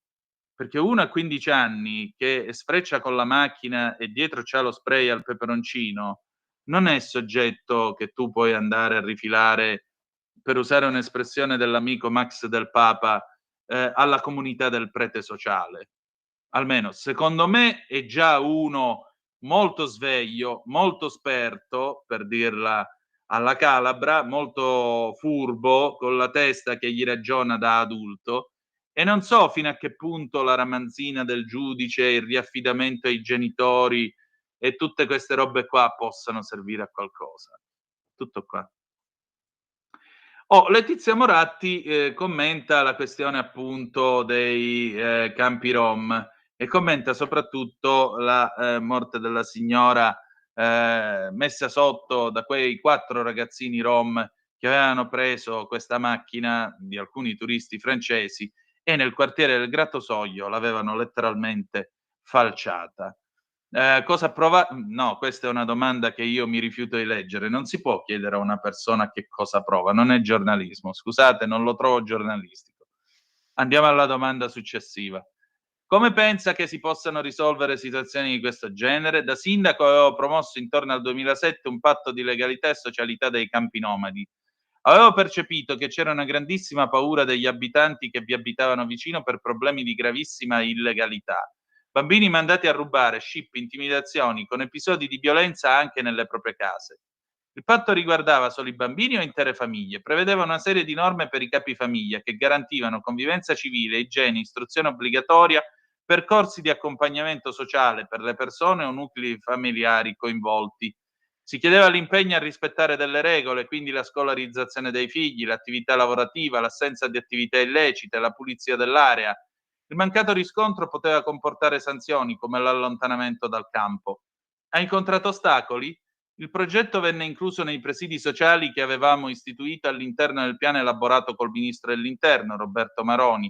Purtroppo col governo Prodi non ero riuscita ad avere una giusta attenzione. Con Maroni i risultati ci sono stati perché abbiamo avviato percorsi di reinserimento e di uscita dalle aree di sosta per poco meno di 100 nuclei. Quindi progetti di vera integrazione. Abbiamo istituito il portierato sociale a presidio delle aree Rom, fatto più di 500 sgomberi in un solo anno. Abbiamo ridotto di 10.000 persone la presenza dei Rom. Abbiamo chiuso il più grosso campo che era Triboniano. Abbiamo trasformato Idro in campo di sosta, quindi non permanente. Vede esempi virtuosi in questo momento? Il modello da promuovere sarebbe il decreto Caivano. Lì è stato fatto un bellissimo lavoro di contrasto alla criminalità. Anche se quel caso era diverso perché nasceva da un altro episodio di violenza sui minori, l'obiettivo è stato contrastare il disagio giovanile, la povertà educativa, la criminalità minorile, che sono tutti gli elementi che si ritrovano anche nella tragedia milanese. Lei pensa che ci sia cooperazione da parte dei nuclei familiari o che sia vera la posizione di chi sostiene che non si vogliono integrare? Non è un'integrazione facile. Va guidata, quindi vanno accompagnati e vanno previste sanzioni se questa integrazione non si attua. È un fenomeno che deve essere governato con regole, con percorsi di accompagnamento e con sanzioni. Andiamo oltre e andiamo a vedere intanto Repubblica, andiamo a pagina 11 perché nel frattempo in America Latina c'è un paese che sceglie di passare da sinistra a destra. La Bolivia, addio alla sinistra, ballottaggio tra conservatori, sorpresa al primo turno nelle presidenziali, a ottobre si sfideranno Rodrigo Paz e Jorge Quiroga, fuori il favorito Medina. In Bolivia domenica scorsa sembra essere finita un'epoca, quella di Evo Morales e il MAS, il partito socialista, che negli ultimi 20 anni ha governato in modo praticamente egemonico nel paese. Domenica si è tenuto il primo turno delle elezioni per eleggere il prossimo presidente boliviano e per la prima volta negli ultimi 20 anni al ballottaggio finale previsto per il 19 ottobre non ci saranno candidati di sinistra, anzi i due vincitori sono entrambi di partiti di destra. Secondo i sondaggi il candidato con più preferenze sarebbe dovuto essere l'imprenditore multimilionario Samuel Doria Medina, ma a sorpresa ha vinto col 32,2% dei voti il candidato del Partito Democristiano Rodrigo Paz, seguito dall'ex presidente boliviano dall'agosto 2001 a quello del 2002, Jorge Quiroga detto Tuto, col 26,8% delle preferenze. Mentre il favorito, Medina, ha invece ottenuto solo il 19,9% dei voti, e l'unico candidato di sinistra che sembrava avere speranze di ottenere un buon numero di voti, Andronico Rodriguez, ha chiuso con l'8,2% delle preferenze. La sorpresa di queste elezioni è stata senza dubbio la vittoria di Rodrigo Paz, figlio dell'ex presidente boliviano Jaime Paz Zamora. Rodrigo Paz ha 57 anni e una lunga carriera politica alle spalle. È stato precedentemente deputato, consigliere comunale, sindaco, senatore. Nonostante venga da una famiglia con una tradizione politica importante, Paz si presenta come un candidato di rottura rispetto alla politica tradizionale boliviana. La sua campagna si è basata su 3 pilastri: rinnovamento, religione, capitalismo popolare.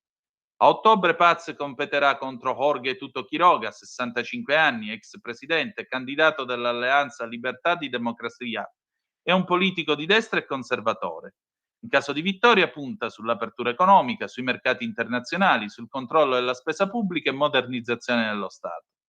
In questi anni Quiroga è sempre stata all'opposizione dei governi di sinistra guidati dal MAS e nelle scorse settimane ha attaccato varie volte il presidente Evo Morales dicendo che il suo futuro è dietro le sbarre. È imputato in un processo per presunta violenza sessuale e ha elogiato la figura del presidente argentino Javier Milei, di cui aspira a riproporre le feroci manovre di austerità per far uscire la Bolivia dalla crisi economica attuale. Dopo 20 anni di socialismo con Morales, che tra l'altro è un ex cocalero, direi che sia venuto il tempo di cambiare aria e imboccare la via del capitalismo e del benessere, grazie a Dio.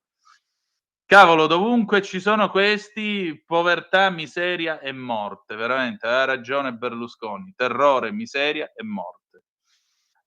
Oh, che ora s'è fatta? Le 9:56. La verità, passiamo agli argomenti conclusivi. Il GIP conferma Camilla uccisa dal vaccino, non luogo a procedere nei confronti dei medici genovesi, indagati per la morte della diciottenne. Secondo la sentenza, stroncare la canepa non fu l'errore nel tipo di TAC da effettuare su di lei dopo il trasporto in ospedale, bensì l'iniezione col farmaco AstraZeneca.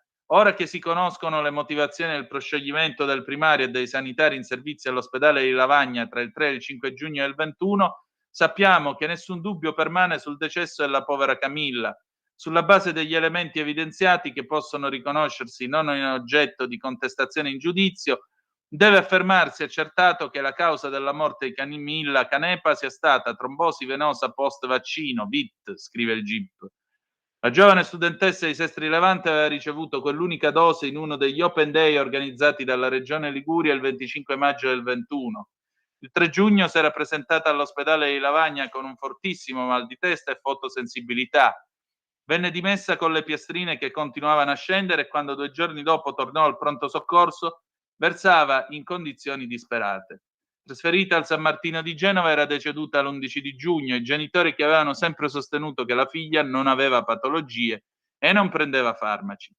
Secondo i PM Stefano Puppo e Francesca Rombolà, a seguire la nota LISA, ovvero i protocolli del percorso diagnostico terapeutico assistenziale elaborati da 3 esperti e consegnati all'azienda Ligure Sanitaria, con elevata probabilità avrebbe consentito alla paziente di sopravvivere in caso di sospetta sindrome di trombosi cerebrale indotta proprio dal vaccino anglo-svedese.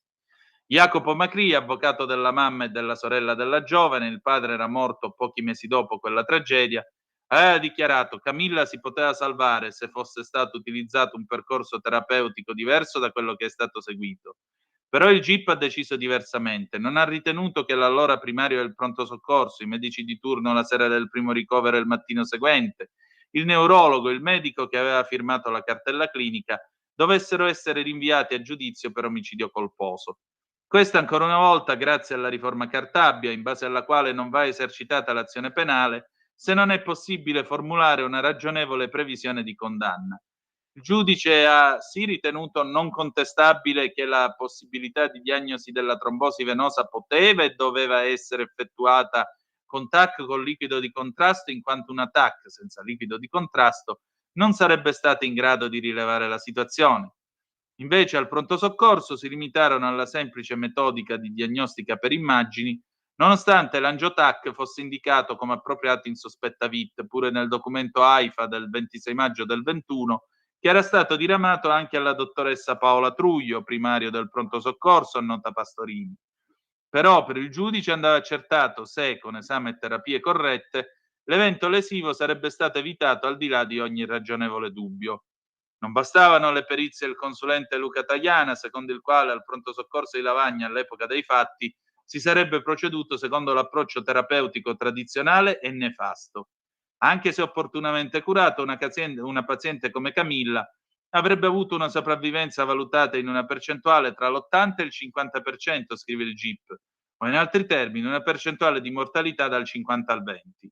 La conclusione del giudice per arrivare al proscioglimento dei 4 medici è la seguente: non può sostenersi che sussista quell'alto grado di credibilità razionale o probabilità logica per affermare la sussistenza del nesso causale, cioè per affermare che la mancata adozione della condotta salvifica sia stata causa provata dell'evento. Incredibile ma vero, per il GIP non ci sarebbero stati i presupposti per il rinvio a giudizio. Cadeva anche la contestazione di non aver inserito nella cartella clinica l'avvenuta somministrazione del vaccino. Deve escludersi la prova che gli imputati abbiano agito con dolo, riporta la sentenza. Questa terribile vicenda non deve far dimenticare altri personaggi che, sebbene non indagati, hanno pesanti responsabilità per la morte di Camilla. Non dimentichiamo che gli Open Day vaccinali avevano ricevuto il via libera dal Comitato Tecnico Scientifico, CTS, come iniziative mirate a offrire, in seguito ad adesione richiesta volontaria, vaccini a vettore adenovirale. Andiamo adesso. Che ora è? Le 10:01, pausa e poi torniamo. Stai ascoltando Radio Libertà, la tua voce libera, senza filtri né censure, la tua radio.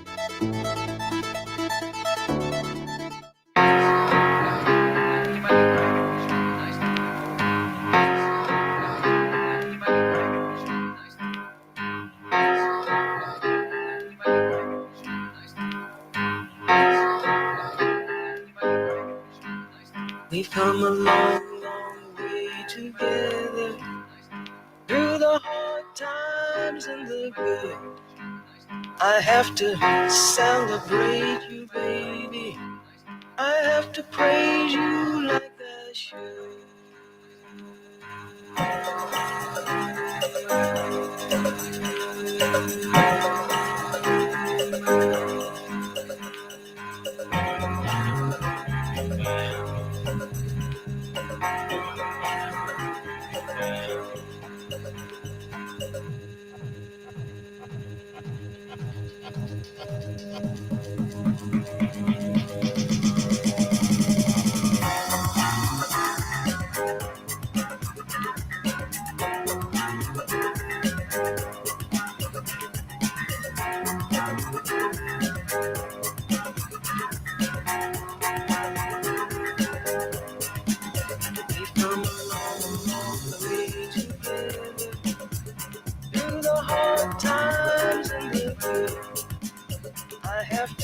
Celebrate you, baby. I have to praise you like I should. I have to praise you. I have to praise you. I have to praise you. I have to praise you like I should. I have to praise you.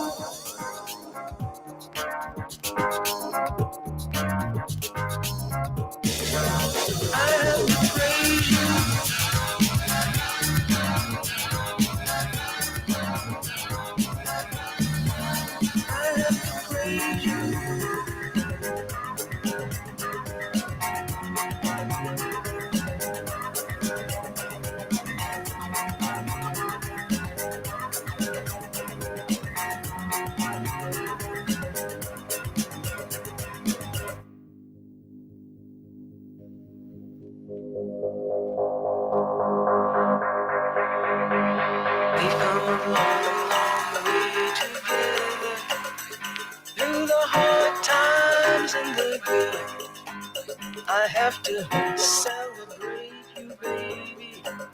I have to praise you like I should.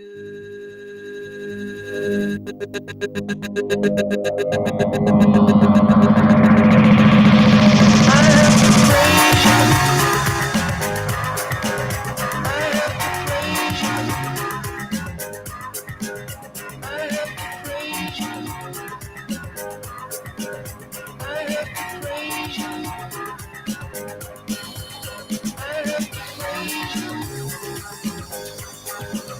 I have to praise you. I have to praise you. I have to praise you.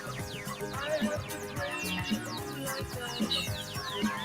I have to praise you.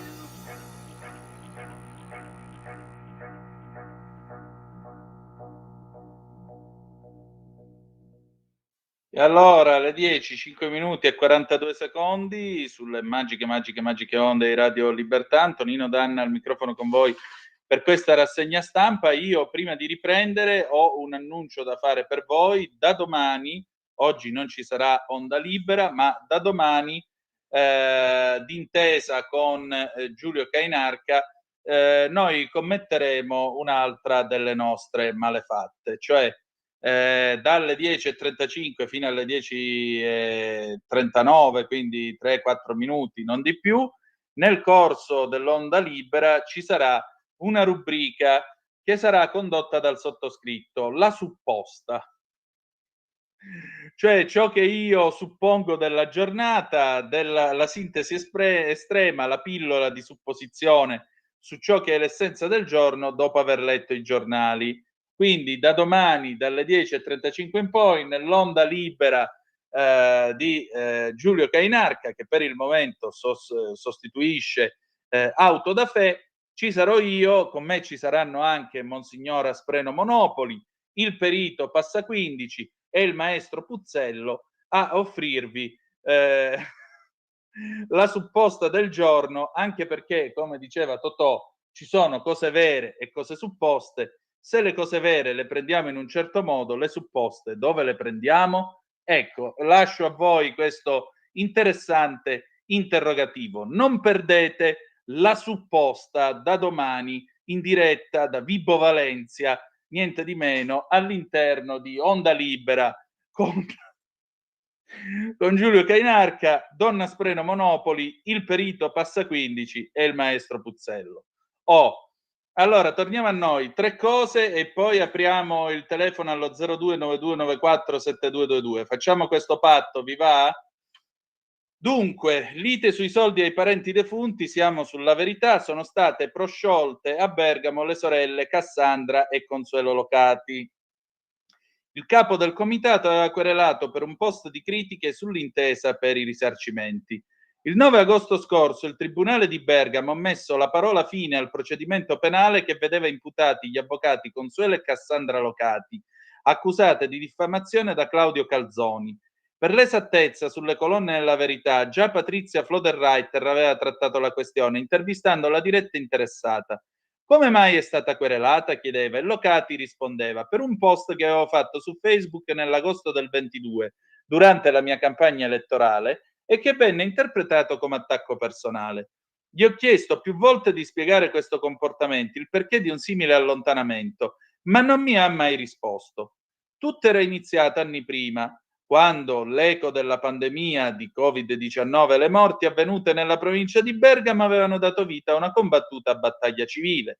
La richiesta dei familiari delle vittime di riconoscimento, giustizia e risarcimento verso lo Stato e Regione Lombardia. La cronaca riportata dal Corriere della Sera il 3 ottobre del 24 ricostruiva presunte tensioni tra le squadre legali e i rappresentanti dei familiari, la gestione delle cause civili e il ruolo preminente di Calzoni, già portavoce di Noi denunceremo, e dell'associazione Sereni e Sempre Uniti Familiari Vittime del Covid, che proprio in quegli anni si era trasferito in Inghilterra adottando lo pseudonimo Robert Lingard. Nel 2021, mentre la causa civile era ancora in corso presso il Tribunale di Roma, emerse il tentativo da parte del deputato Galeazzo Bignami, Fratelli d'Italia, di mediare per un indennizzo politico ai parenti delle vittime, tentativo che non ebbe seguito. Nel frattempo, alcune chat tra gli avvocati, rivelate a mezzo stampa, gettarono ulteriore benzina sul fuoco. Si discuteva di importi e strategie legali e proprio Calzoni, sentendosi diffamato da uno dei principali avvocati della causa, presentò querela, cui seguì anche la denuncia di presunte minacce personali. Il giudice per le indagini preliminari, tuttavia, non ha ravvisato nella condotta delle sorelle Locati alcun elemento idoneo a ledere l'onore di Calzoni. In un'articolata ordinanza, la sentenza affronta il tema della tutela dell'onore e della reputazione. Quanto scritto dalle persone sottoposte a indagini sulla persona offesa, Claudio Calzoni non è in grado di lederne l'onore, si legge. Secondo il giudice, l'onore va inteso sia nella sua accezione soggettiva, sentimento della propria dignità personale, sia oggettiva, la stima presso i terzi.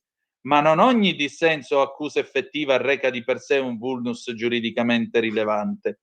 Il provvedimento, richiamando anche l'interesse pubblico alla conoscenza dei fatti e il valore costituzionalmente protetto della libertà di pensiero, sottolinea: non è chi non veda come il fatto che Calzoni abbia girato le spalle con dei voltagabbana all'avvocato Consuelo Locati e agli ideali propugnati dall'associazione Sereni e Sempre Uniti non sia in grado di portare disistima alcuna né nella considerazione dei terzi, né nella propria intima coscienza, non potendo in astratto essere privato il singolo individuo del diritto di modificare la propria opinione.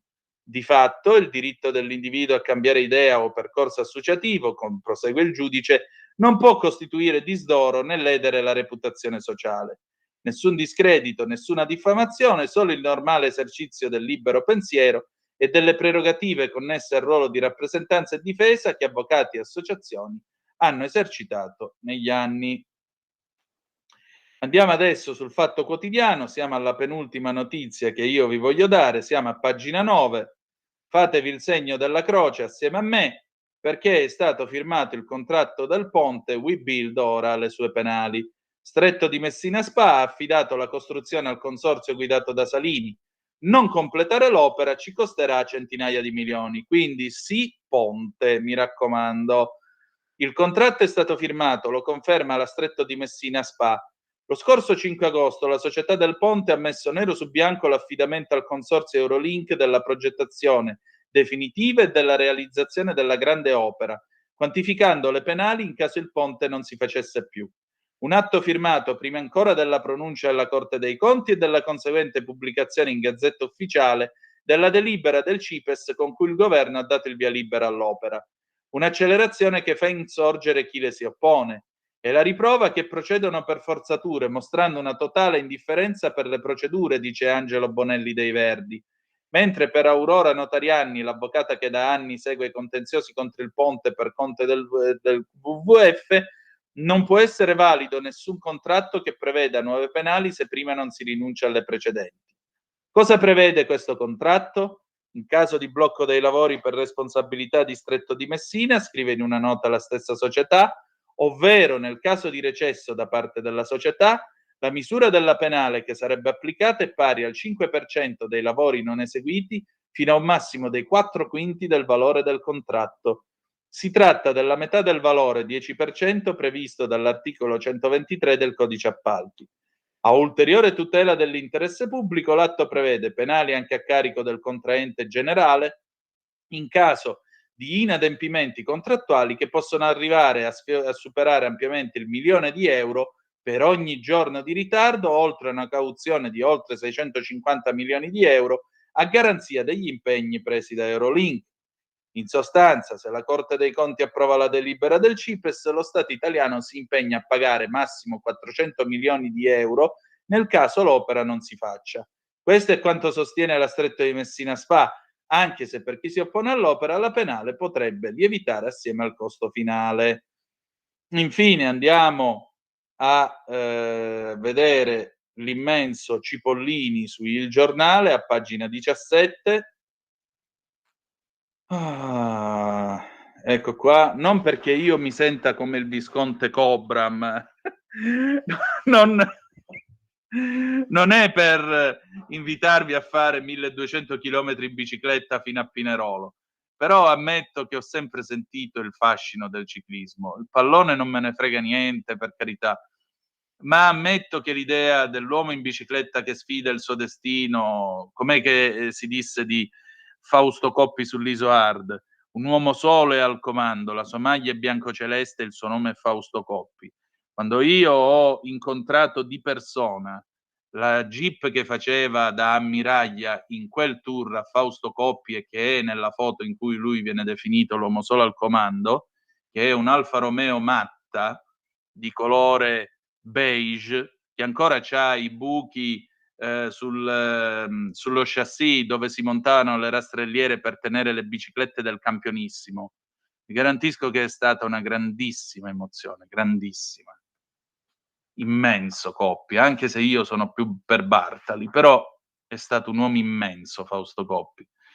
L'intervista a Mario Cipollini: in bici si vince da soli, ho visto la morte a 13 anni, l'ex campione ripercorre carriera e vita privata, infanzia in sanatorio e poi trionfi, grazie a papà. Lei ha dovuto, gli chiede Oara Borselli, combattere con un problema fisico importante, la miocardite. Sì, ma non è stata quella la prova più dura. Qual è stata? Io sono sempre stato un vincente. In un passaggio di categoria a 13 anni, la prima gara che feci arrivai secondo. Pensai, vabbè, sono passati in una categoria più tosta, arrivare secondo va bene. La settimana dopo arrivai terzo. Mio padre calmissimo sentenziò, Mario è malato. Mamma lo prese in giro, disse che erano sciocchezze, lui insistette, disse Mario vince le gare, se non le vince sta male, andiamo dal dottore. E che faceste? Andammo dal dottore. E che disse? Che la veste era altissima e dunque aveva un'infezione molto forte e qualcosa non andava nei polmoni. Altre analisi e mi diagnosticarono una sarcoidosi polmonare, temevano un tumore, mi mandarono in sanatorio, perciò fermo 2 anni. E com'è stata la vita in sanatorio?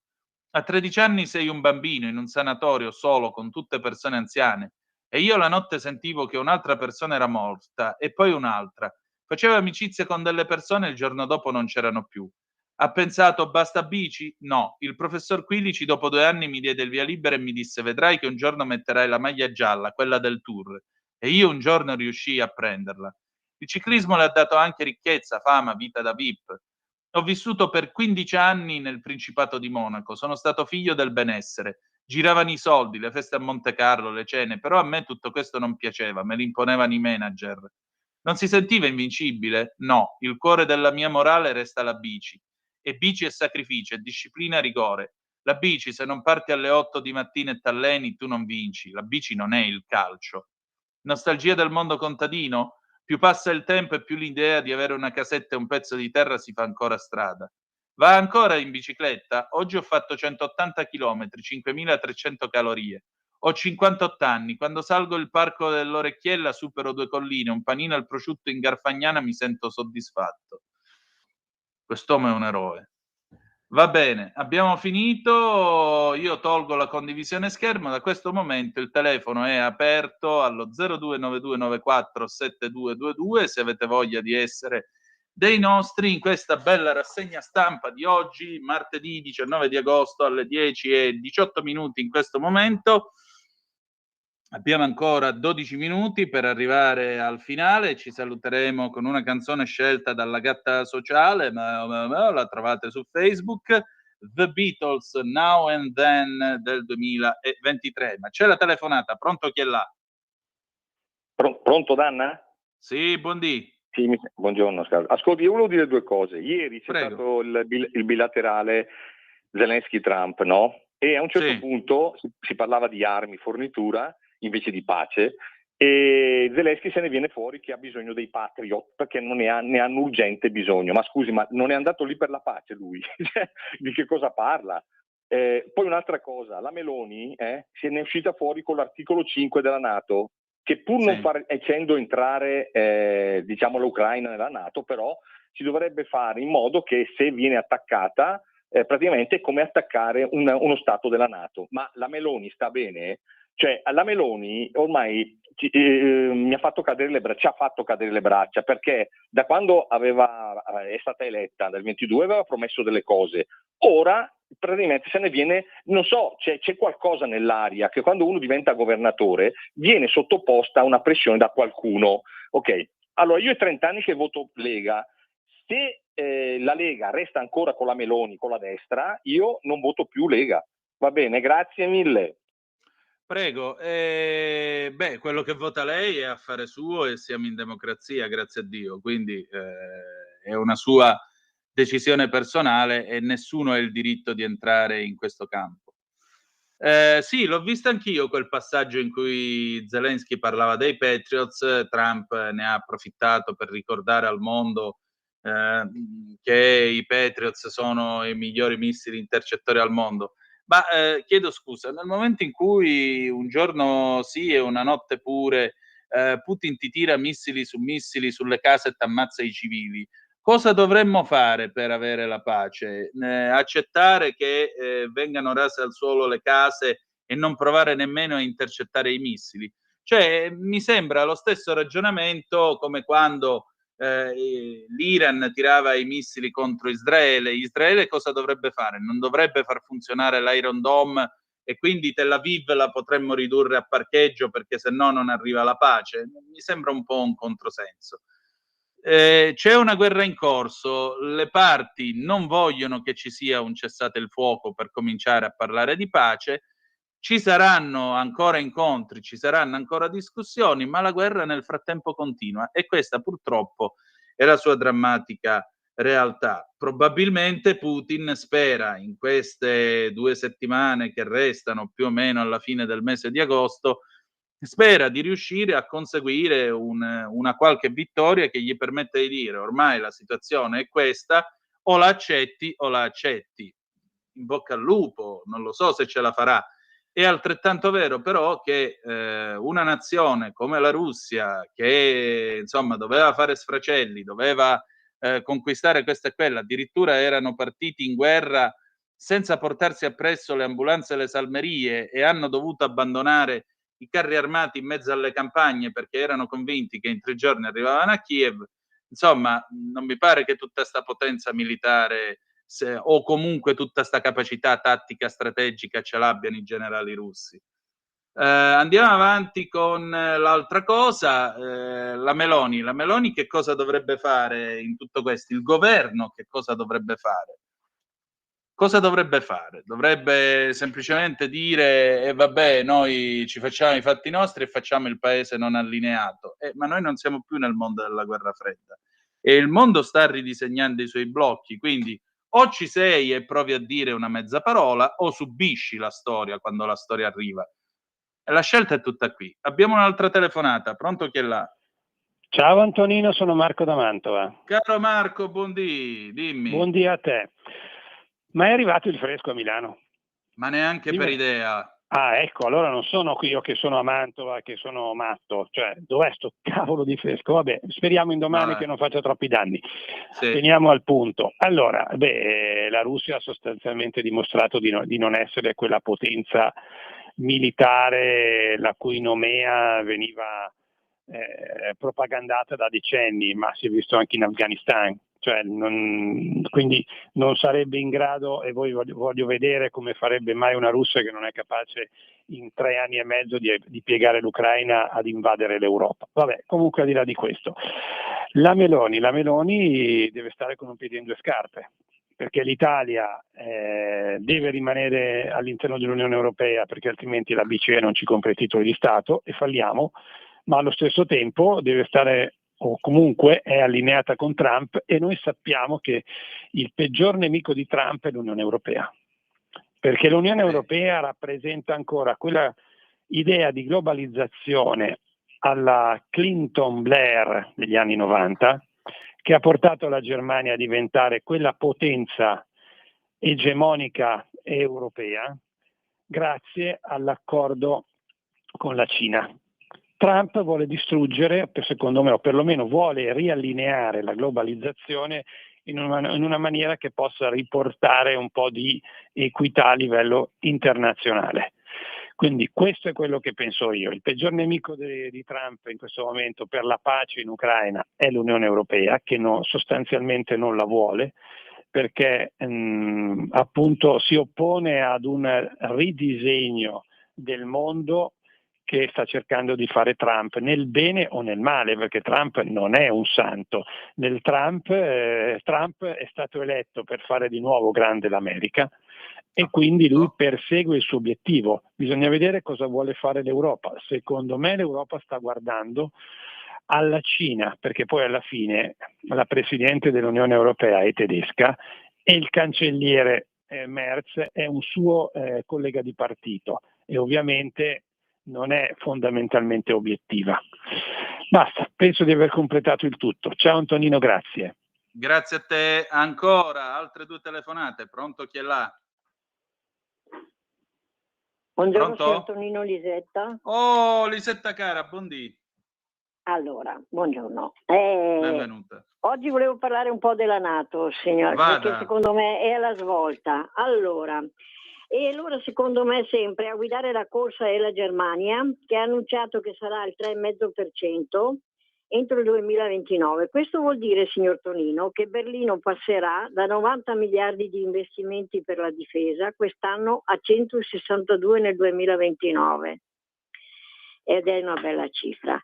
In soldoni l'Italia dovrà arrivare nel 2035 a spendere in difesa pura circa 75 miliardi di euro. Oggi ne spendiamo, signor Tonino, più o meno 30-32. E poi in definitiva, secondo me, a guardare i numeri nudi e crudi, la Germania potrebbe diventare non solo la superpotenza economica e demografica europea, ma anche quella militare. Perché poi è meraviglioso aumentare le spese militari, ma occorre, secondo me, rimodulare e potenziare i comparti trovando ingegneri, matematici, fisici, ma anche saldatori, tornitori, eccetera. Dove li andiamo a pescare se prima non entriamo nelle teste dei ragazzi? Un bel punto di domanda, la saluto e buona giornata anche a lei. Buona giornata anche a lei, ma io credo che superpotenza possa dirsi solo un paese che ha una forza nucleare. La Germania non ce l'ha, molto semplicemente. Superpotenza può essere l'Inghilterra, può essere la Francia con la forza de frappe, ma non è roba che può essere la Germania per il momento. Telefonata ancora, non ce ne sono più. La Lega vuole veramente stare in un governo che ci porterà alla guerra totale contro la Russia. Dimettetevi in blocco e lasciate questo onore ai pidioti. No, non credo proprio che ci sarà una guerra contro la Russia. Non ha senso una guerra contro la Russia in questo momento storico. Perché dovrebbe esserci una guerra contro la Russia? A quale scopo? A quale scopo? C'è molta propaganda in giro da ambo le parti. Mi preoccupa molto una certa propaganda moscovita che, come sempre, tende a presentare questa idea della nazione assediata dall'Europa, assediata dalla NATO, assediata dall'Occidente, dai gay, da tutte queste robe qua. Take it easy, take it easy. D'altronde un regime deve sopravvivere, deve garantirsi un certo consenso e quindi che cosa gli dici? Ah, ce l'hanno con noi, ci attaccano, vogliono farci la guerra, noi siamo più forti, noi siamo più belli, noi siamo tutto quanto e quella. Vabbè, auguri. Sì, certo, hanno la supposta atomica, tutto quello che vuoi. Ricordo però che è un paese che ha un quarto del PIL che genera l'Italia ogni anno. Per quanto sterminato, per quanto esso grande sia, nessuno discute il contributo che hanno dato a livello culturale, a livello storico, eccetera, eccetera, eccetera. Ma la Russia di oggi è comunque un paese che ha il 25% di PIL che produciamo noi ogni anno. E questo è un dato di fatto. L'altro dato di fatto è che negli ultimi 50 anni la Russia non ha prodotto una cosa di pace che fosse una, ha prodotto soltanto armi, missili sempre più sofisticati, dottrine di guerra tipo la guerra asimmetrica, la guerra ibrida e così via. Ma non un oggetto che fosse un oggetto di pace, una bicicletta, una cosa, niente. Anche questo è un dato di fatto e uno forse dovrebbe chiedersi questa classe dirigente che c'è a Mosca che cosa abbia in testa, ma d'altronde l'attuale capo della Russia è un ex agente segreto del KGB, per cui non è difficile capire che cosa abbia in testa un signore del genere. Boh, non lo so. Noi ci siamo cullati troppo a lungo e questo è un problema che ha creato la Germania, ecco, questo sì. ci siamo creati troppo a lungo e cullati troppo a lungo con l'idea che avremmo avuto energia a basso prezzo per l'eternità, avremmo fatto affari, avremmo fatto business, avremmo fatto questo, quello e quell'altro ancora. Dopodiché succede che il presidente russo decide che deve ricostruire quello che era l'impero sovietico, deve ricostruire, sconvolgere gli assetti del mondo dopo Yalta, e comincia una guerra, convinto di poter cacciare un governo votato dal popolo, scelto dal popolo, metterci un fantoccio filo moscovita e ricondurre tutto allo status quo. Il paese che viene invaso e viene aggredito decide che non è il caso, comincia una guerra che dura da 3 anni, forse sarebbe il caso di chiuderla qua e di lasciar perdere sogni imperiali, sogni di gloria e sogni di ogni genere, anche perché francamente il tempo degli imperi è tramontato. Oggi è il tempo dei blocchi, oggi è un tempo tra l'altro confuso in cui il mondo si sta ridisegnando, e sarà molto interessante nei mesi a venire capire che cosa succederà a questi blocchi e a tutti noi. Comunque, chiudiamo qui, ci salutiamo con i Beatles Now and Then 2023, ci ritroviamo alle 12 per Capitaneria di Porto. Grazie a tutti e a più tardi. Avete ascoltato